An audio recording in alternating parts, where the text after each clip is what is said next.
Hello, welcome to the Old Man Orange podcast. I'm Spencer Scott Holmes. And Josh. And we decided to go back in time, not that far, but to a war film. Because we decided, we're like, you know what, we're just going to keep hitting up some war and action movies and servicemen type roles and so on. And Josh brought up this one. He's like, have you ever seen 13 Hours? I'm like, no, but it's been sitting in my collection for a while with all the reasons too. And I feel kind of bad. It's like one of the only Michael Bay movies I've not seen. And really, in the long run, remember, there used to be that time period, especially when we were youths in like high school and so on like that, where everybody kind of bagged on Michael Bay. Like, he was almost like the Nickelback of like, movie directors. But I've kind of come to the conclusion really over time that I'm like, for the most part, most of his movies are pretty darn good. You know what I mean? Like, at the end of the day, I still like enjoy a Michael Bay movie. I still look forward to one, and there's even a little bit of variety throughout them. It's not like they're all the same thing. You know what I mean? Right. And even this one, it's funny because I had to pull up the Wikipedia page on it. And it's funny that it's like received mixed responses from critics emphasizing the over-the-top action, but also being like, this is probably his most mature and grounded film. Yeah, I saw something like that too. And they're like, yeah, critics gave it mixed reviews, but veterans really seem to like it. That was like the next line it said. Right. But it is kind of true because, like, I'll say this: if you just put this movie on and had no context to who made it or something like that, I don't think you would really be like, "Oh, that's a Michael Bay movie right there." No, you told me it was a Michael Bay film. I've seen this movie at least 15 fucking times. I remember telling you I put it on just for, spoiler alert, the like hour and 30 minutes of just straight firefight. Yep. When the film starts picking up, I'll just skip to that and I'll just watch it. I'll be like, ooh, this is great. It's like the one like back in the day when there used to be like when you watch a movie on VHS and you'd have like the double VHSs like Titanic, and you just skip ahead to the second part where it's just all the action and carnage. Or yes, Pearl Harbor. Yes. Speaking of Michael Bay, right. You skip that first part and you go right to like when the Japanese invade. Right, 100%. Yeah, I had no idea it was a Michael Bay film until you told me, and I'm pretty sure what sparked me constantly bringing this movie up to you is I probably came over to your house and was sitting over on like a table. And I was like, 13 Hours, that movie's great. And you're like, haven't seen it yet, but it's right there.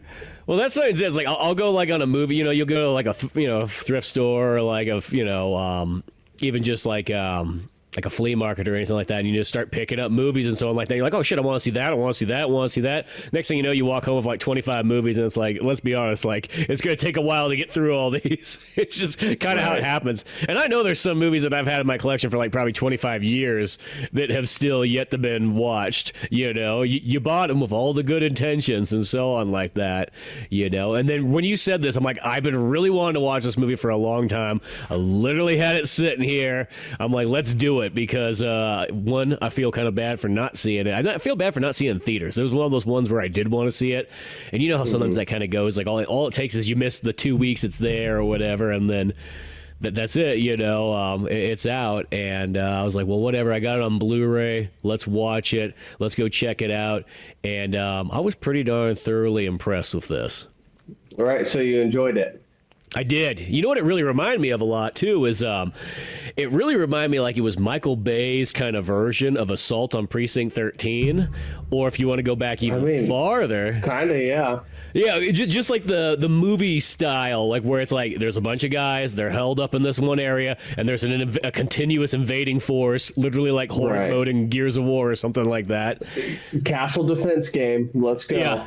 Or if you want to go even older, there's a movie called Rio Bravo that's got Dean Martin and John Wayne in it, and that was the movie that inspired Assault on Precinct 13, and that's pretty much just like pretty much a cowboy western version of this, where they're all held up in like I want to say it's a sheriff's office, and there's a bunch of guys that just keep coming on in, and they have to defend their way. One of the best John Wayne movies out. One of the best Dean Martin that sounds movies. Awesome.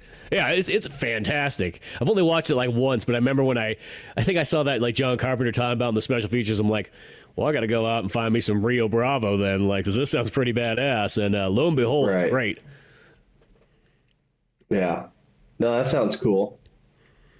Yeah. I'm glad you enjoyed this one. because I was like, oh, you never know. And, everything we were talking about, you're like, okay, let's look for movies from the 70s. Let's look for movies from the 80s. And I was like, hey, how does 2016 sound? Yeah, it's like, it's only like 10 years ago or so almost, but that's okay. How does Hillary Clinton's movie sound? Yeah, not that Bill Clinton one where he's playing saxophone on the cover. No, but dude, I would watch that movie. Let's just be honest. Bill on the sax, let's go. Yeah, just it's Bill full sax the whole time. But yeah, no, 13 hours is really badass. It's also very long too. Like that was the one thing. It's just like nothing wrong with that. I mean, and I should have expected it being a Michael Bay movie, but I remember I pulled it up like Wednesday or whatever, and I was like, oh shit, this movie's like 2 hours and like 25 or 40 minutes long or something like that. I'm like, oh, let's do some catching up now. I forgot it was that long because, like I said, I've seen it a lot, but I've probably only seen it all the way through from end to end a few times. But it's a quick watch. Like it moves fast because it's like what? Like the first. I'm trying to think because like you said, we have 2 hours and 25 minutes here to kind of explain the pacing of this film, and it starts out kind of slow. It's kind of got this bit of like a spy vibe, right? The character Jack, who is John Krasinski. Yep. Basically, he's arriving in the Benghazi airport. There's Jim. Jim got out of the office. he has to go be a real man now. And so it's like it's kind of has this weird vibe, like like it sets the tone right from like the very beginning, which is what I loved about this film. Mm-hmm. And just the way Michael Bay kind of, I guess, the storytelling throughout. From the very get, you feel like you're out of place. Like all the characters are out of place. They're on an alien world, basically, because they're in the Middle East. Mm-hmm. And it just Libya. Continues. Yeah, it continues that feeling, that vibe through the entire film. And it sets it off perfectly at that beginning. And just how fucking unstable that country is. Yeah, just how it just is just untrustworthy around every corner and whatnot. Right. And then, there's about 6 main guys I want to sort of say. There's a couple other ones, but they're sort of there. They're kind of, going. There's a dude that's, trying to keep everything intact here, and he thinks he's going to make it all work out with Libya, and it doesn't. He kind of screws everything up. Oh, the ambassador? The ambassador, yeah. Yeah, poor Ambassador Stevens. Yeah, he's a true believer. He's really, even at the very end of the movie, I know this jumps so far ahead. He's like sitting there like a launcher. He's like, I'm going to stay here, fellas. I think I can really get some intel going. And they're like, no. No. That's the station chief. Oh, that's the station. Okay, yeah. Yeah, okay. Yeah, that's the CIA station chief. So that's the highest ranking CIA officer in Libya. Yeah. Yeah. Not helping anybody's idiot. That dude's retarded. I felt like they should have been like, you know what, here, by all means, you stay here, but we're all out of here. So when the next wave comes in, good luck.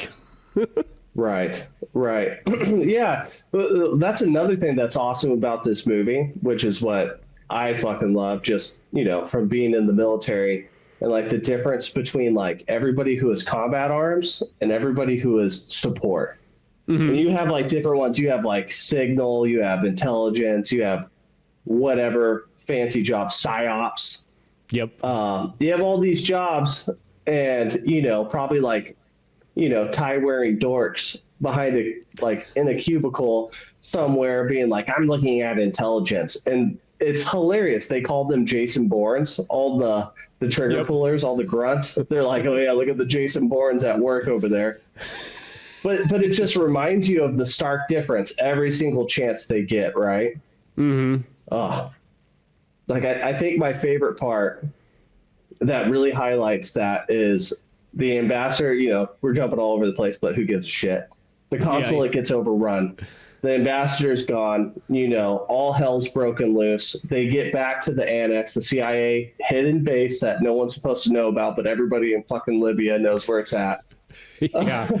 Even the kids with their cell phones driving around in like their little beater Fiats. Right. They all know where it's at. And so, hell's coming for them, right? Like they know a wave's coming to get them. And the CIA chief's like, we're gonna steal a boat. We're gonna drive to the airfield right now. We're just gonna leave. 25 like basically CIA analysts and 6 dudes who know how to actually like kill people. Yeah, we're gonna leave right now. And Roan, the leader of the GRS security team, the security contractors that are hired by the CIA, he's basically like, you're not giving orders anymore. I'm giving orders. You're in my fucking world. It's just like, oh shit. Yeah, exactly. Yeah, this guy thinks he's in charge, but he's no good in an intense conflict situation at all, and so on like that. I mean, even like your 6 core dudes that are here, it's like this is all the security that you've brought in for some reason and whatnot. And at first, the first like 50 minutes of the movie, they're just kind of more hanging out. You're sort of learning some stuff about Libya and whatnot like that. That's where they sort of share a lot of the other characters. But a lot of these guys are just hanging out, playing video games, working out, eating, talking on Skype to like their wives back home and so on like that, and kids, and it's got that build up, kind of similar to almost like Pearl Harbor in a sense, if you gotta say it to like another Michael Bay one. And it's not that it's all interesting stuff, but it's not really the action part yet. You're getting characters down, and you're just seeing them in this kind of casual environment where it's just like, hey, here we are, we got nothing better to do but kill time and so on like that, not thinking anything's gonna happen.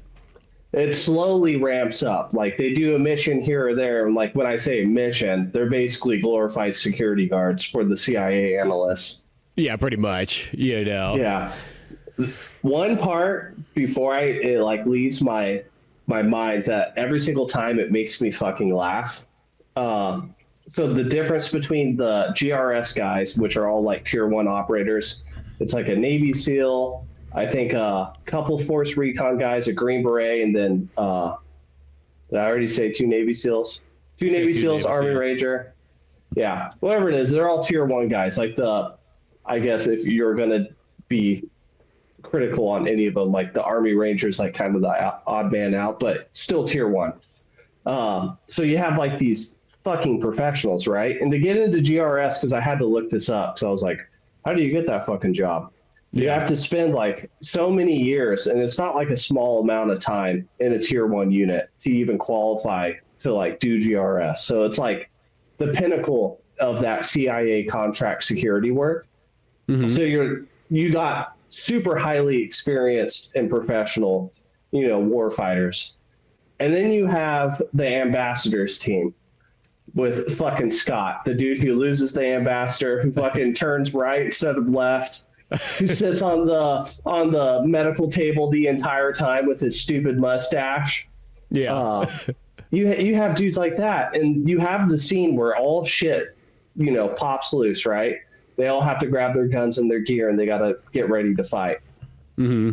The people at the ambassadorship, Michael Bay captures it perfectly. Like he zooms in, like it's a close-up shot of them like, where's the M4? Where's the rifle? And they're like spilling ammo all over the ground. They don't have magazines loaded.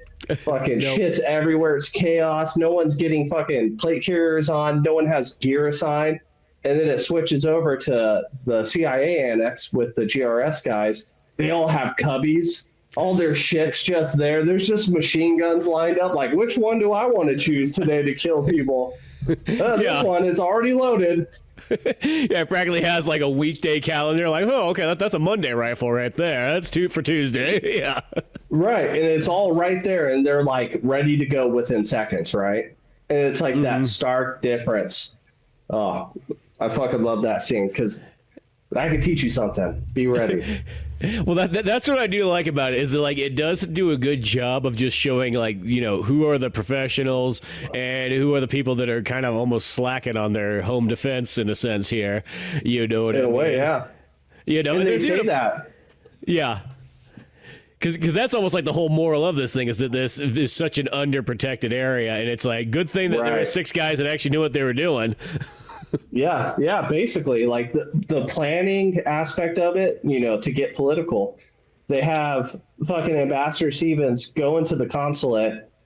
They give him, like, I tried to count, but I always forget because they show like the ambassador security team like all together, like maybe only a couple times. You got like the big fat guy wearing Hawaiian shirts. Oh yeah. I don't know if you picked him up. His highlight in the movie is when they're having the car chase scene. And he's like, he's gonna shred through the window, shoot him, and he opens up the door and blasts a dude in the chest with the pump shotgun. Yep, that's right.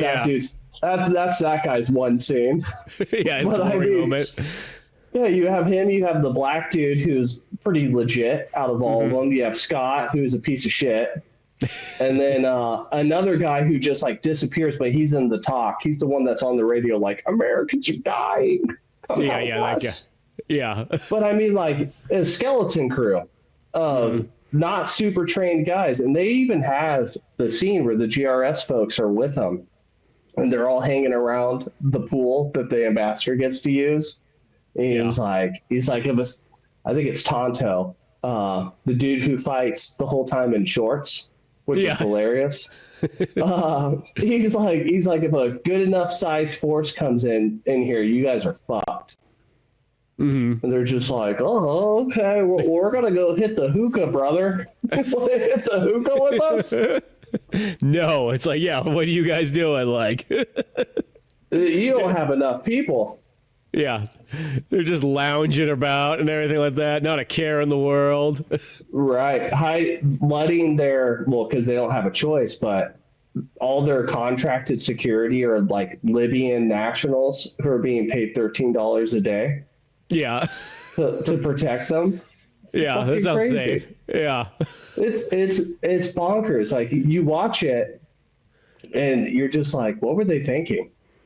Yeah, go for it. I was just gonna say, it's that thing where they're like, you know what, we could really save some money here. That was probably what was going through, and they didn't think anything else out of that. Like, where can we really where can we cut corners in a sense and literally keep this going? You know, that's what it all feels like. What's the cheapest way out of this? Right. You kill Gaddafi, who's a dictator, and then they're just like, yep, good job, guys. Yeah, that's it. Everything's gonna work out now for this country. Yeah, exactly. And, you know, this is only going to happen on, like, the, 9/11 anniversary on 2012, just to top it all off. Right, which is not necessarily, not surprising, right? Yeah. You're like, I mean, it makes sense. Like, if I was a terrorist, I would do the same thing.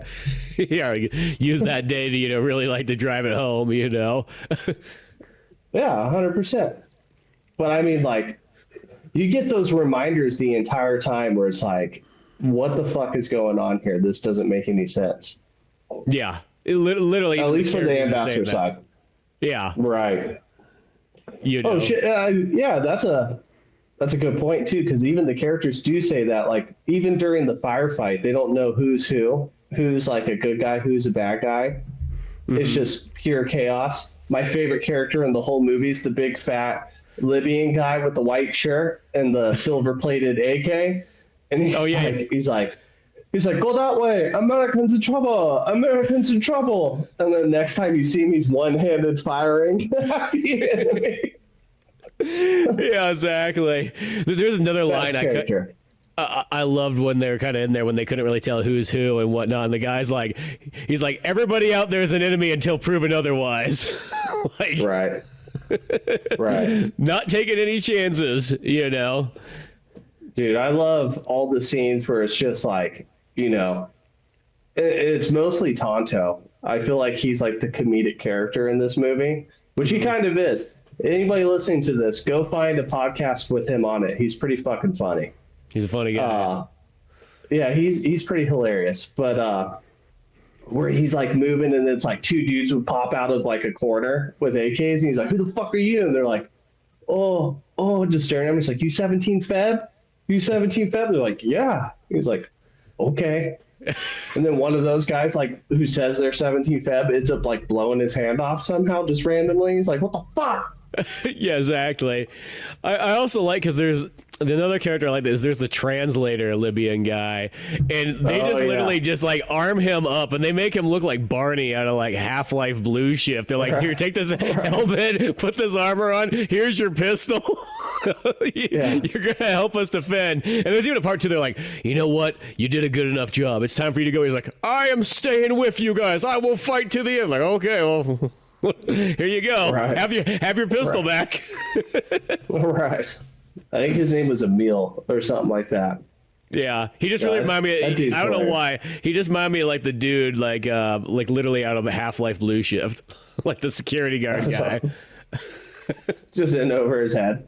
Yeah, just here's this guy, put on the helmet and everything like that. You don't know what you're gonna get into. Right. No. What'd you think of like the firefight scenes? I think those are really cool because I think that's where the movie really like shines a lot, is that like they're set up really neat, and it's the fact that you have, once again, as I said, it reminded me a lot of Assault on Precinct 13, where these waves of guys would come in. But the kind of cool thing is, since it's at nighttime and whatnot, they literally got the night vision on and everything like that, so they can just kind of see these guys coming in. But they're still never too sure. They're like, are those friendlies or are they not? And then, well, mostly it kind of, they blow their cover when they fire a couple rockets off and so on like that. It's like, yep, right. Shoot them all. Yep, everyone dies. And those guys, like, they're firing rockets throughout this entire movie, like, have, like, those rockets just go their own direction. Like, they are not that accurate. You watch these rockets, like, just spinning around, blowing shit up. It's like, oh, God. Yeah, my favorite of the firefight scenes are, like, when they're trying to get to the ambassador. Because it's like, this is back in 2016, and I feel like war movies and like combat movies, like they get better and better as they go on. Like, production companies hire better. And maybe it's just listening to whoever it is that's there as like a consultant, right? Yeah. Because you have movies like Heat. If you ask anyone who's like a gun nut or like into like military tactics and shit, they'll be like the firefight in Heat, where they're using cover and move tactics, bounding behind cars and like covering fire and everything, and doing like slick reloads, like Val Kilmer's just reloading his M4 like he's a fucking professional. Everybody looks at that and they're like, well done. And then I feel like it just keeps getting better and better in this film. Like they take that to like a very high level. Yeah, no. I think... Well, I was going to say, there's a handful of movies that come out in about the 2010s that are, kind of pretty darn dialed in, war movies and so on like that, where they do kind of, it's just like kind of like Mel Gibson's Hacksaw Ridge. I always want to say the Clint Eastwood movie for some reason, Heartbreak Ridge. Right.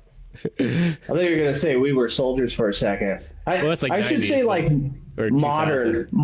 modern ones. I don't know. I guess I'm like a stickler. Like this one like always stuck out to me, where I was like, oh damn, like they did a good job here. Yeah. And RPGs do skip off the ground. That is real. Yeah, they will do that. Skipping and just like very inaccurate. It's like, I don't know if it's are these just like bad Libyan RPGs or whatnot, or? No, they're not super duper accurate. They're pretty accurate, but they're not like super precision weapons. Yeah, and when they start the assault on the ambassador and they're lobbing the RPGs, that's like a true tactic they use. Really? They'll be like, they'll be like, this is probably far enough. Just like, lob it in. Yeah, watch my half mortar come on at you. Right. Right. Yeah, it's one of those ones. There's just a bunch of those scenes, especially it's like a couple of the early action scenes have a bunch of those guys just blowing shit up with those RPGs and whatnot like that, and some of those firefights in the streets and so on like that. Before we get to our we're in the compound, and now we got like our Assault on Precinct 13 part where the waves of enemies are coming in, but which also makes me think is that there was also an I guess Call of Duty Modern Warfare, but the second version, if that the most confusing way to explain that, but that's what it is they had that one level in there that would remind me, like, even before, just from seeing the trailer of 13 Hours, I was like, oh shit, you could tell that this is a scene kind of pretty much, straight out of that, where you're like on top of that building and whatnot, and it's dark out, and the waves of enemies kind of come in, and you got to put on the night vision and so on like that, and take guys out. Which is so nasty. Like, yeah.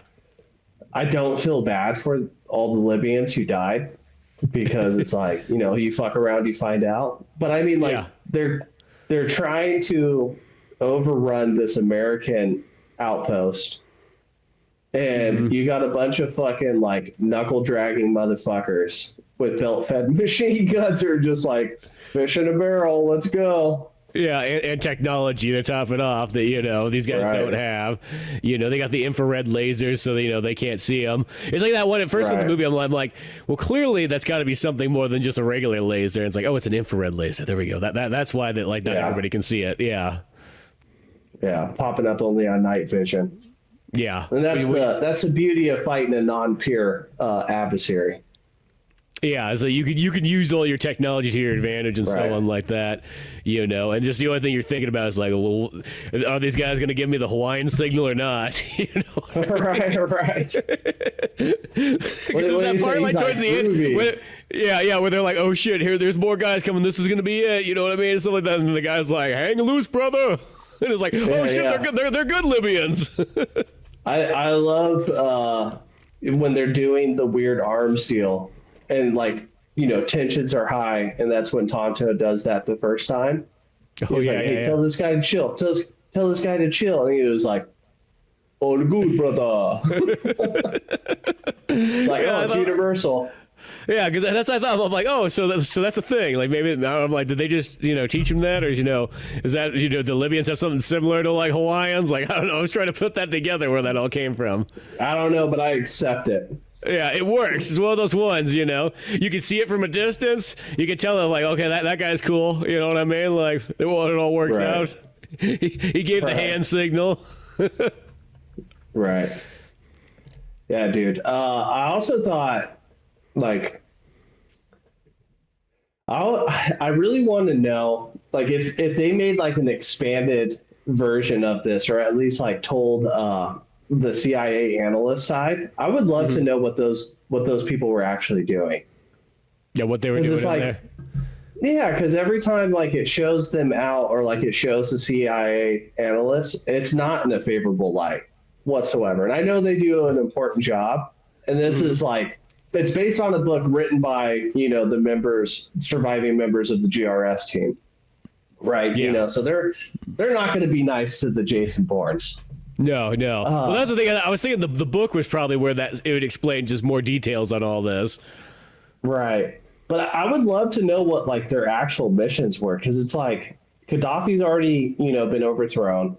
They're like meeting with, I'm guessing, local assets and whatnot. And like, I'm guessing probably like tracking like arms cells or something. Like, I'm just curious, what I mean? Like, I want to know what they were actually doing. Yeah, I mean, if I had to assume, they're probably trying to make sure that nobody else really takes the full power of Libya over right then and there, which clearly, obviously, fades out. Right. Especially what you learn at the end, you're like, yep, and there it goes as a terrorist nation. Right. Well, I mean, that's like, if people have a critique about America around the world, and you hear politicians like Tulsi Gabbard talk about it. America has this weird fascination with regime change wars. Either we get involved like Iraq, or, we fund it or cause it somehow. Or Korea, or any of those other ones, like that. They're all kind of the regime change ones. Right. I mean, like, we kind of have a thing for that.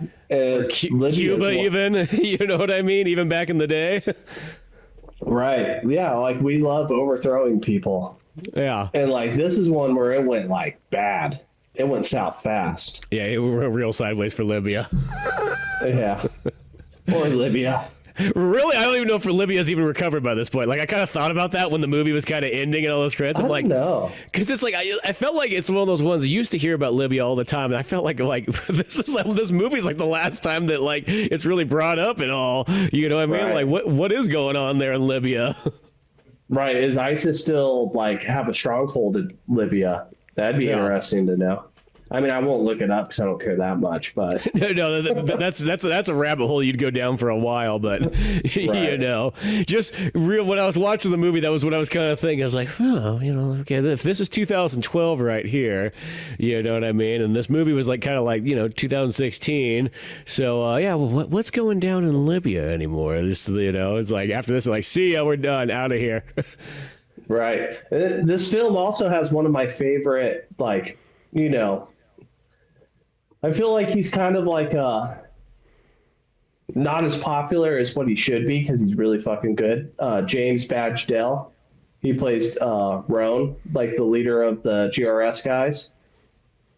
Is that the dude with the beard? I know there's like 3 guys with beards. I know that. Bro, they all have fucking beards except for John Krasinski. I guess no. John Krasinski has a beard. Oh, does he? Yeah, he's got a beard on the cover. Roan is the one who died. Oh yeah, you're right. Roan's the I one shouldn't who have said died. that. The guy with the beard. I don't know why I said the guy with the beard. Because now that I said that out loud, I'm like, dude, they all have beards except for one guy. I think. Right. Roan's the one who gets blown up by the mortar, like right at the end. Okay, so and that's the dude who's reading like the Joseph Campbell book, I think. I could be making it. Because I will say that's the only thing, and just only watching the movie once, I'm like, a couple of these guys look kind of the same. Like if they're standing next to each other, you could probably tell. But when it would switch back and forth in scenes, it'd be like, okay, here's the guy with the brown beard, brown hair. Then there's the guy with the dark beard, dark hair. I think that one's like Mox or something like that. Roan's the leader of the GRS guys. Oh, he's the one that's always fighting with the chief. Yeah, well, he's the one that tells the chief he's in his world now. Yep, and he's the guy who gets taken out completely by the mortar, right? Yeah. But yeah, the actor playing him, he's in the Pacific. He plays Robert Leckie in the Pacific miniseries. I did not put those two together then. It's been a long time since he plays Pacific. Yeah, he plays a bad guy, like one of the weird bad guys, like the main one following Robert Downey Jr. in Iron Man 3. Oh, okay. So yeah, I've seen him before in other things. He's in a couple things. He's a good actor. He's just not in a ton of shit that's like super big. No, he's good in this one too. Like, now that you say who it is, okay, I know exactly who you're talking about, and so on, like that. Because he's kind of the second main character, realistically. Right, Jack's basically the main character. Yeah, he's kind of the main one. Though he's more like, in a weird way, he's the main character, but he's sort of more like, he reminds me kind of like the Avatar character for people to be like, here you go into your story. You're kind of like this guy. Because he doesn't have as much personality as all the other ones do. He's kind of a little bit more diluted, and he's just kind of there. I mean, he's got stuff going on, and he does say things and so on like that. But I feel comparatively to his, like the rest of the crew, he's definitely a little bit more toned down. Right. He's definitely, I guess, in a way, like what you're saying is he's the one, like we're seeing almost like through his perspective, the whole thing. Like we're observing through Jack. Yeah, exactly. And he gets to see this cast of characters and so on like that. And he's sort of there to take care of it all and whatnot, in the process. And then, of course, he's got his family back home, and that kind of, gives him a little bit there, too. He's got his couple kids, and he's got the wife who breaks down at fucking the fast food restaurant. I want 100 Happy Meals. Yeah, it's like, and then she's just like, well, just give them whatever they want. That's just what they just like. That poor person behind the counter is like, what is going on out there? Right. It's also so ridiculous because it's like as soon as like it has that montage where everyone's talking to like either a kid or looking at pictures of kids or talking to somebody, you're like, well, this is going to go bad tomorrow. Yeah, exactly. It's about to go sideways. Though oddly, I will say it didn't go as bad as I thought. Like once I saw that scene, I'm like, oh, this would be one of those movies where like only like one guy makes it out or something like that. And right. No, actually, the majority of them make it out of it. It's one of those. Well, a couple guys get taken out. The mortars is what really sets everything off. They do an excellent job until the dudes come out of their makeshift mortars after those like teenagers take their cell phone coordinate readings of it. And then the guys at the mortars show up at 6 a.m. to blow shit up. Well, that one's hard because it's like you don't know if those mortars were already dialed in or if they dialed it in right there. Yeah, exactly. So, and they don't have anything. They don't have any mortars to return fire. They have no air support. Like, you're just fucked. Well, that's the one thing too, is because there's the one lady also in there too. I don't remember exactly what her job was, but she's almost She's like a Jason Bourne. Yeah, she's a Jason Bourne, but she's sort of a field agent at the same time too, because she's kind of out and about in the beginning and whatnot. And she's trying to get this air raid to come in, and they're like literally just send the jets over. They'll just scare them at least. You know what I mean? Right. You know, and then it's like they're like, nah, we're not going to send any jets. Forget about it and whatnot. Like. They show that scene of just the jet sitting there, like everything dark. Yeah, exactly. Pilots asleep. You know, not doing it, not worth the money. You know what I mean? Because that's the thing is that's what's crazy, right? Like you have that fucking popping off. You know, the ambassador's dead, and they're just like the State Department and like the DOD is just like, meh. Yeah, like, it'll work itself out. Yeah, he'll figure out a way out. Yeah, and the ambassador, because like he literally like they gets like thrown in a bathroom instantly. He's like, okay, we'll lock ourselves up in here. Be fine. I got 2 security guards, and then 2 seconds later they throw like a diesel fire on the floor outside, and the smoke just rides in, and it's just like, and there you go. Right. Oh god. Some smoke inhalation from a diesel fire right out the front door. You're like, yeah, it's like, dude, a fucking terrible way to go. Yeah, it was like one of those ones that, like, all I thought was like, well, I guess if I'm hiding in a bathroom, I'm at least going to attempt to cover that door so that that smoke doesn't just roll in like backdraft, like underneath there. Can you imagine being that dude? So that's the Scott guy who's in there with him, the one security guard, because it's the security guard, Scott. And we're calling him security guards. He's like consulate security, like a contractor. Yeah. And then you have the IT guy who dies. They find his body. Then you have the ambassador who also dies from smoke inhalation. But Scott's the only one who lives. And then like he continues to just fuck up the rest of the movie. Can you imagine being that poor guy? Like I feel kind of bad for him. He's just in a bad situation over and over and over. Right. He was just in over his head. At least the way the movie made it like portrayed. Like not ready. Yep. Well, that's how I think a lot of those other guys are. Is it's like one of those ones like they were not set up for what was going to happen here. I think they just literally thought they're like, oh yeah, there's going to be some insurgents and so on like that. You know, it's just a couple loonies that show up once in a while, maybe a car bomb here and there. It's like they weren't expected like, oh no, it's going to be on a full on assault. We have like 50 guys that we hired for $13 a day, but you know they're not going to mess with us. Yeah, yeah, you know, we gave them our old Nokia phones that nobody wanted anymore. So yeah, they're happy now. You know, they got to sit out there and play Snake and everything. You know. Yeah, and that's people. That's progressive for their country. Right. Yeah, and it's fucked up because they don't give a shit. No. You know what I mean? The Libyans, they're like whatever. Well, no, it's just like they have no stake in what's going on. That's always the problem. Like the same thing with like the Contras in like South America back in the day. It's just like, you know, they're trying to get these people to fight these like communist wars, and like, dude, we literally do not care. Like, I know you care, but we have no care in the world about this. I have to watch what I say so I don't get you canceled and myself canceled. I know. I have strong feelings. I know nowadays it's like there's so many like trigger words anymore that like will just like you throw them up on there and it's like up. They use some of these words, just pull it down. You know. Right. The best way I could think of it is when you have to be like as political about it, like, you know, politically correct about it as possible, is when you have Arab or Middle Eastern countries and you have like all the people who live there, right? And they have all different spectrums of belief and, you know, how much zeal they have for their country or how much of a zealot they are, whatever. When you have jihadists that live amongst you who are like, they don't think, they fucking know deep down in their core what's going to happen when they die and what is expected of them. Mm-hmm. And, you know, what is the right thing for them to do? that has to be fucking terrifying because you're just like, yeah, I just want to, watch the soccer game. I got my eye on that Nokia phone that the consulate says they're going to give me. And then you have a dude showing up in all black with Islamic text written around his like forehead. He's just like, I mean, like he's ready to die. Yep. He don't give a fuck.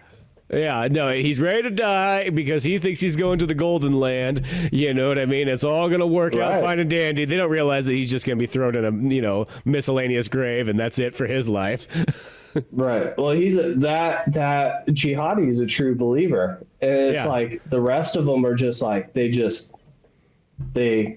I guess don't have the fight in them. I don't know. It's weird because it's like the same thing happened in Iraq, happened in Afghanistan. Like, it's fucking weird, man.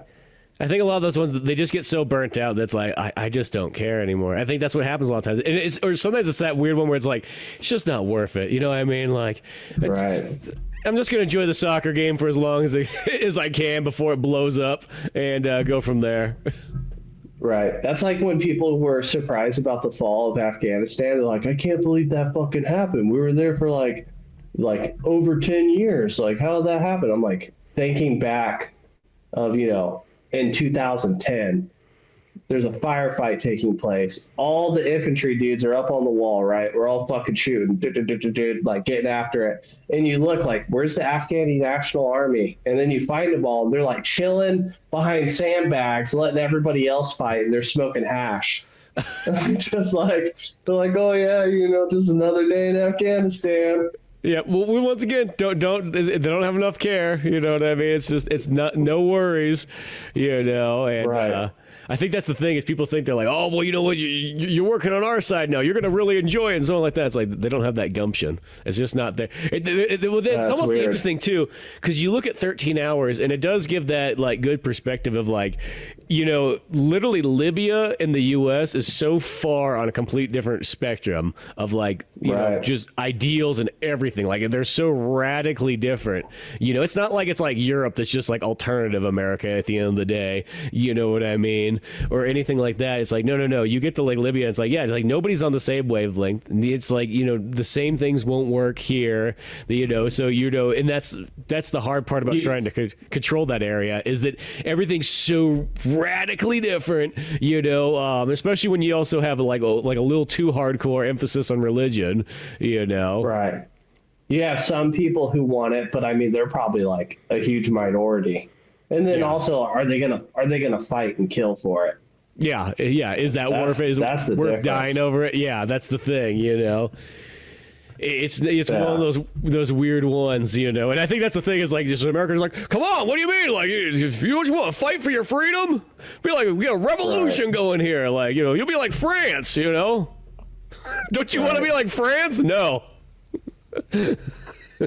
I mean, like you see that zeal from like that jihadi side, that like religious element, when they're just coming in waves, like they fucking kill so many fucking people. And they just keep coming. They just keep coming. They show up with a bus with like an IED, an improvised explosive device, big old fucking exploded like artillery round or some shit or a bomb. I couldn't tell because they only show it for a second. They shoot that. They explode a ton of people. They're just like, keep going. Yeah, exactly. Let me get them. Yeah, there's just this thing. So you do the wave onslaught where you just keep sending guys. You eventually you'll break through, or you'll lose all your guys, one or the other. Right. It's like old-fashioned Soviet tactics. I guess in a way, huh? That was how they won Stalingrad. It was not by skill or anything like that. It was just keep sending waves of guys. One guy's got a clip, one guy's got the gun. Hopefully they figure it out along the way. God, I fucking love that scene. The man with the rifle shoots. When the man with the rifle dies, the one behind the man with the rifle picks up the rifle and shoots. Exactly. If you turn around, we shoot you. Yeah. Yeah. That's another movie we need to do at some point. That would be a fun one. Yeah, Enemy at the Gates. God, that's one of my all-time. That might be one of my favorite war movie, or my favorite war movie. I don't know. I love joking about that movie where I'm like, it makes me laugh, and it's something about, for an American, for as uncultured and retarded as we are, for our Big Mac society. All you need to do is throw some actors in there with British accents playing Russians, and we'll be like, man, it's so cultured, it's just so authentic feeling. well, that's always my favorite one. Except for the Russian. Is it Ed? What's his name? Ed Harris? Is Ed Harris in that one? I think it's Ed Harris is the Russian or the German sniper. You have Ed Harris. I guess it's been a moment since I watched that. I forgot he was in that. I'm going to look it up. But yeah, well, I know it's always funny when they do that thing where it's just like, oh, it's another country, give them British accents. It is Ed Harris. Ed Harris is the German sniper ace. And then you have Ron Perlman. Ron Perlman even puts on a British accent. He's fucking American. It's Ron fucking Perlman. Yeah, it's goofy when they sometimes don't do the accents, because I remember there's a Valkyrie, that Tom Cruise movie, and I was really confused in that movie about in the first 25% of it, because I was like, is Tom Cruise a German or is he a American spy? Because everybody's just speaking American. So it's like one of those ones, I mean, I know they do that in Where Eagles Dare, but that movie's in the 60s, so I'll give a little bit more of a pass for that. And, there's that part with Clint Eastwood and what's his name? Wait, does Tom Cruise? I haven't seen that movie because it just looks stupid to me. Does Tom Cruise speak with an accent? No. I feel like Tom Cruise gave up on speaking with accents after he did Far and Away, because everybody's like, oh, we don't like that Irish accent. But he's like, yeah, I'm Tom Cruise and I'm the boxer guy from Ireland and I'm coming here to, when he had that whole Lucky Charms thing going on. But I don't know. He was like, fuck it, I'm Tom Cruise. Yeah. He's like, no more of this. You don't get Tom Cruise doing accents anymore. He didn't do the Keanu with Bram Stoker's Dracula. Yeah. It was just whoa. Unfazed by everything. No, it's one of those ones where, because it's even in Where Eagles Dare, there's a part where Clint Eastwood and the other main dude, I'm drawing a total blank on his name, but they go into a Nazi bar or whatnot undercover, but it's like, I'm Clint Eastwood and I'm speaking German right now. No subtitles, no accents, no nothing. So it's kind of confusing when that doesn't happen. Awesome. But it's still, it doesn't matter because that movie's so badass anyways. But right. Yeah, you gotta watch Enemy at the Gates again, because that's one thing I noticed, because it's my ongoing joke, is everybody has a British accent except for the Germans. Yeah. But actually, I think the Germans speak German, except for Ed Harris, who speaks like a normal American. Yeah. but it fucking works, because you're like, oh, he's even talking to the little kid. The little kid's like, oh, I love Vasily's accent. He's a great sniper. And Ed Harris is like, that's good, you little fucker. Here's some chocolate. Tell me where that bitch is. Well, since it's Ed Harris, that just makes it even better. Dude, he's so fucking good. I love that guy. Yeah, he's great. Now, as I said, it's been a while since I've seen that one, but I used to watch that all the time. Now I really want to go back and watch that, because that just gets me pumped up for all that. But no, that I think might be the next one. And, you're gonna have to change the name from Vintage Movies.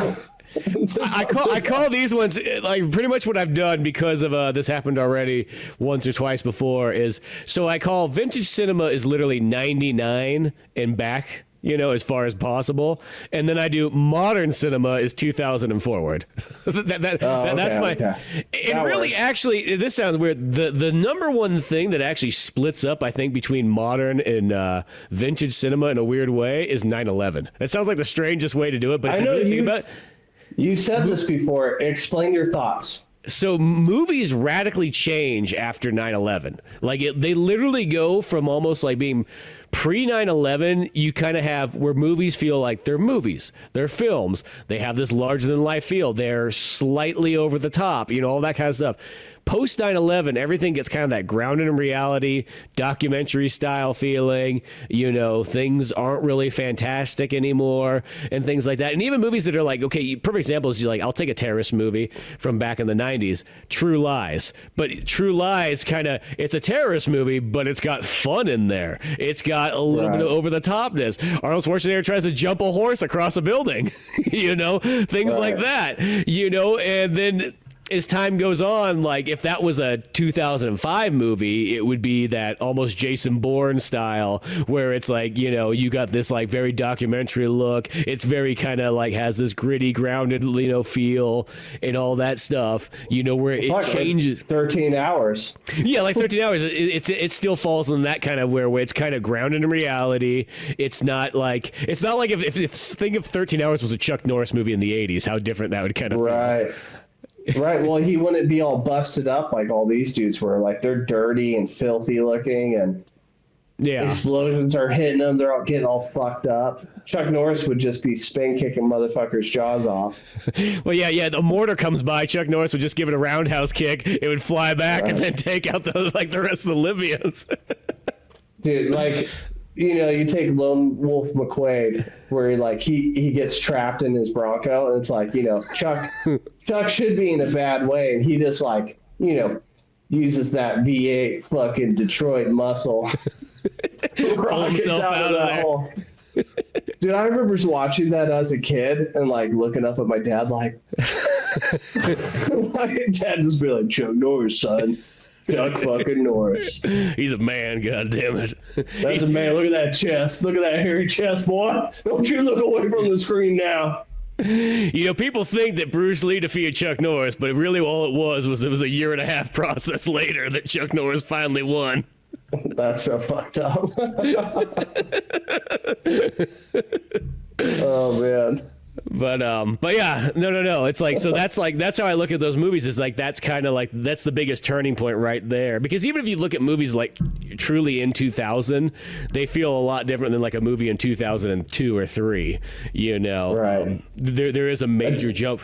It's weird because you think there's like a tone difference too? Would you say that? I think it's tone, it's look, it's feel, it's just acting style. It's just, and it's kind of gone on for a long time. I mean, movies kind of shift here and there, but yeah, it's kind of amazing. Because the perfect example, the other one is like, take the 007 movies. Look at the Pierce Brosnan movies, which are pretty much all pre 9/11, everything like that. Right. But then the second you get the Daniel Craig ones, they completely changed their style, tone, and they want to blame it on Austin Powers. But then it's like, I don't believe I don't buy that. I don't either. That. Especially when Inspector, they literally do the most Austin Powers thing ever where they make Blofeld and Bond for some reason brothers. I was like, dude, that was the story of Austin Powers 3, and I thought that was even a little bit far-fetched in that movie.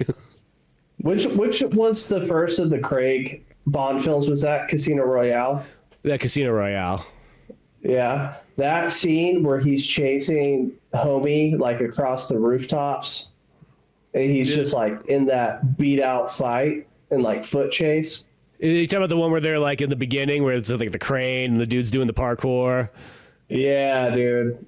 I won't scene. lie. I won't lie. That gave me such high hopes for the Bond films where I was like, oh, this is different. And then I will say I was let down after that. After Casino Royale, it just progressively got worse for me. Yeah, it's one of those ones. They're definitely my least favorite. I kind of Casino Royale is still pretty darn good, and even Quantum I still like too, because that one I just like how kind of chaotic that movie is, and how Bond just keeps killing people left and right, and it's not a big deal. Even has that he has a friend kills him, he fucking just takes the body. It's like a hard cut. He's just chucking him in a dumpster. And things like that, and then even Skyfall. I think it's after Skyfall's where it kind of goes down. But at the same time, it's if you sit down and compare them to a Pierce Brosnan or a Roger Moore, or Timothy Dalton, or Sean Connery, or even George Lazenby, it's I hate to say, they kind of none of them hold a candle to those movies.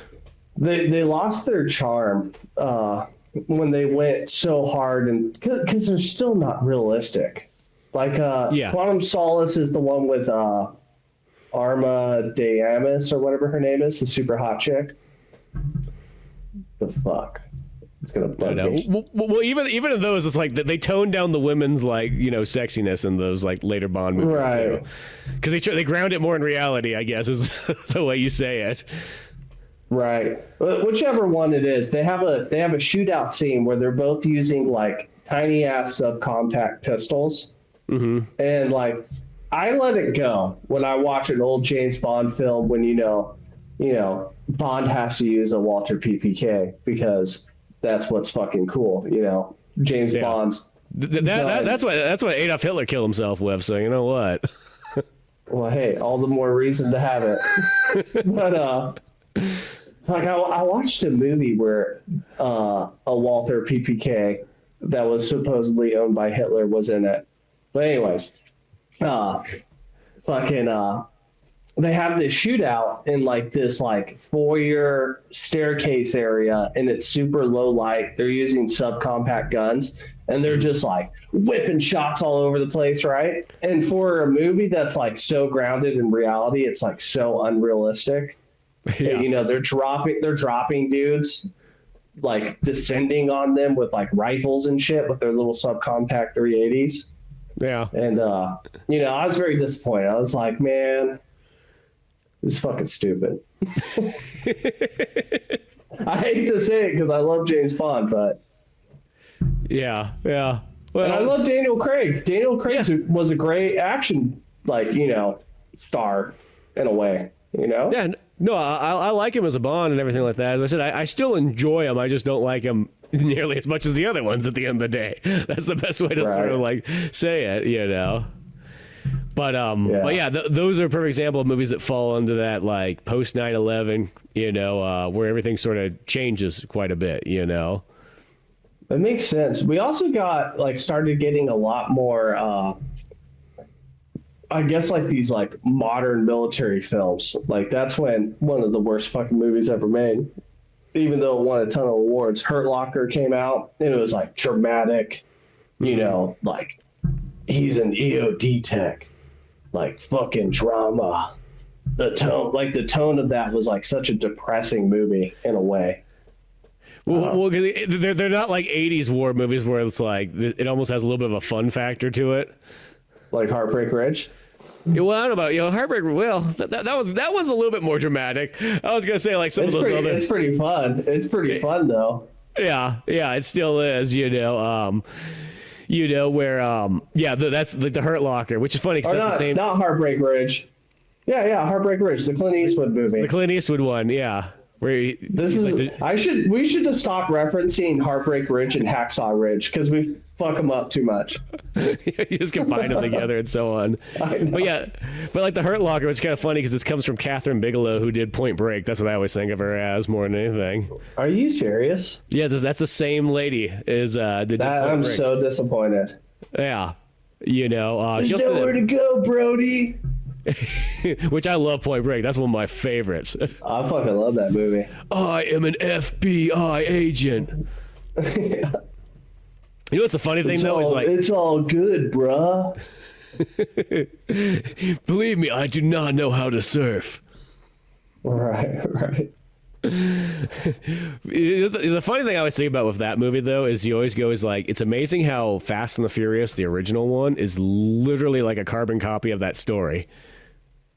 I mean, basically 100%. Yeah, because Keanu is literally Paul Walker, and he's the undercover police officer in there who's making friends with the gangs, and he thinks it's and then Vin Diesel is literally Patrick Swayze, 100%, and it's that one where it's I don't think it's these guys right here because they even though they are a gang, they seem a little bit better. I really like them.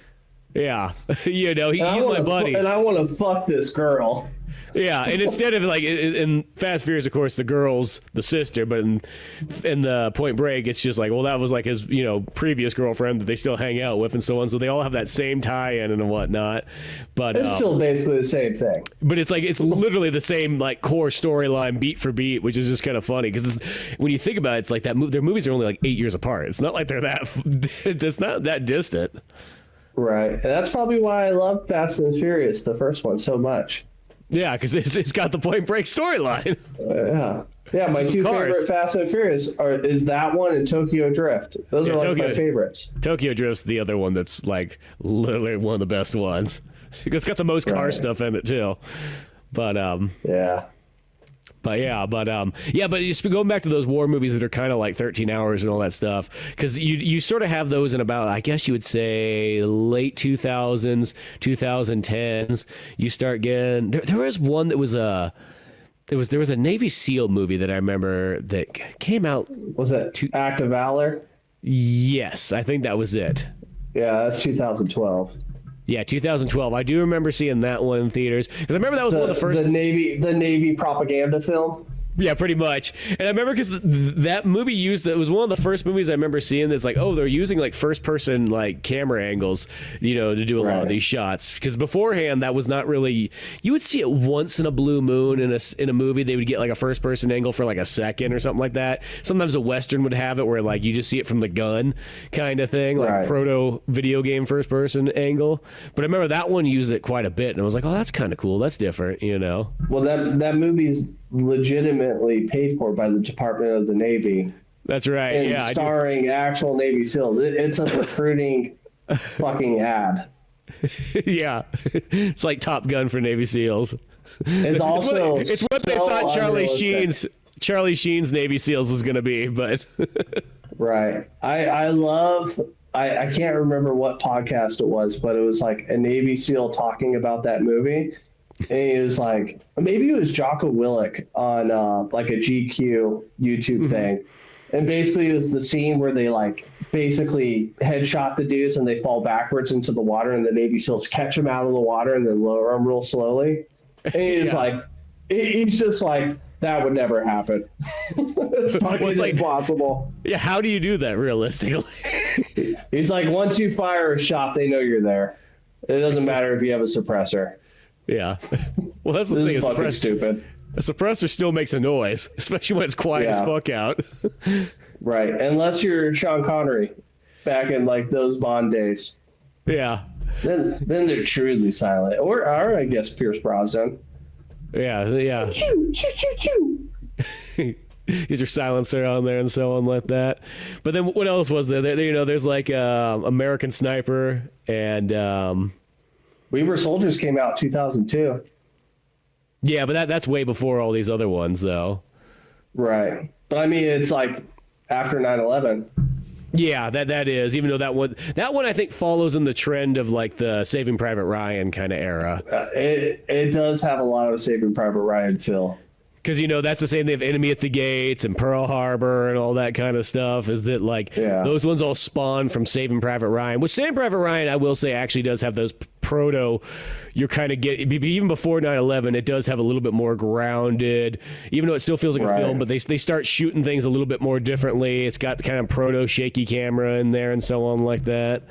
So there is that kind of stuff that leads in, but that's like that good section of like, I don't know, you probably say from Saving Private Ryan to maybe about mid 2000s, where they did a lot of really good like period piece war movies. So Vietnam War movies, World War II ones, and all that kind of stuff. And then I feel like once you get to like the late 2010s and so on is when you start getting a lot more of the modern ones where they start kind of coming out. And, the heck was that other one? Okay, there's American Sniper. What's the one? That's not the one. What's the one? Marky Mark. Lone Survivor. Lone Survivor. That's the one. Yeah, the Marky Mark one. So there was that one there. Which I remember, all I remember is like seeing that movie in theaters, and there's a bunch of like, it was like the Sea of Grey, so there's a bunch of old people in there and stuff. And at the very end, they like stamp and they start clapping, they're like, that is American hero. And then the old people just like chuck their popcorn on the ground. It looked like a bunch of children were in there by the time it left. They just didn't care, like throw their soda out, like, well, fuck the guy, it works here. Dude, that's like, I saw a meme the other day, and I was like, that's so fucking true. Just after working in a restaurant. And it said the difference between, I think it was like the way a boomer leaves the table and the table looks like, they left like coffee creamers. Like they didn't even stack the coffee creamers together. They just like poured it in their coffee. They're like, wow. Yeah, just like and, what like, happened? napkins everywhere. Yeah, silverware spread all out. Like the whole table's just a giant mess. And then it said Gen Z, but I feel like it's almost everybody after like Gen X and like, you know, early, or everybody later, however you would put that on a timeline. And it's like their table is completely like stacked with all the plates. Everything's like neatly placed in there. The table's wiped down. Yeah, I mean, that's what I always do because I always feel like I know what it's like. I feel like an asshole. I want to make sure that, yeah, because I know what it's like to be back there, and I don't want those guys to have to work any harder than they need to because they already got a bunch of other shit to deal with. Right. Same thing with the movie theater. Why the fuck would you leave your shit in the movie theater just on the floor? Like there's a trash can on the way out. Way out. Yeah, you can't carry it over. And that's what I mean. I remember just like those guys are like, oh, that's an American hero and so on like that. And you just can't be like, dude, it's people like this. Dumping it out. Yeah, I hate to say it. It's people like this boy right here that has to come in and clean your shit up that are paying for that guy on the screen. You know what I mean? Like he's the one paying for it by working his, you know, regular job and so on like that. And you just dump that popcorn out everywhere. Yeah, it's such a one of those ones. I was like, and it's funny. Then you can see a movie where like there's like 15 kids. And you're like, oh, they're gonna be all rowdy and everything like that, and they're fucking perfect the whole way through. Clean all their shit up. Doesn't even look like they've been there. You know what I mean? So it's like I hate to sort of say, hey, you know, like you old people, what's your fucking excuse? Right, dude. Yeah, the old person and some other people, those are the ones that are like most likely to answer their phone in the middle of the movie. Yep. Well, I always say that in my personal opinion, I would rather have almost any other demographic in the movie theater than old people. Old people, I think, like once you're like up 70 and above, like you're just like out there anymore. Like you just don't even know what's going on. You talk like you normal voice, like that's your whisper nowadays, you know? Yeah, they answer their phone, you know, they, you know, bring in like food that like they shouldn't be eating in a movie theater, like apples and so on like that. Like right. Really obnoxious, you know, loud food. Right. Yeah. Dude, I remember like at the movie theater in Sonora, for like the longest time, I had like this obsession with their nachos, which I don't know why, because they're not even good. But I remember like trying to eat them and being like, put it in my mouth, and I'd let the chip like, you know, become soggy, and then I start chewing. Yeah, so just like, yeah, it's like one of those ones like, even like when I think about like popcorn is a weird choice for like, you know, that became the movie theater food because it's like it's not quiet. You think you'd want more of a quiet food. I mean, obviously it's, you know, back in the 1800s and early 1900s, like popcorn. Hey, you can make abundance of it and sell it easily to each person.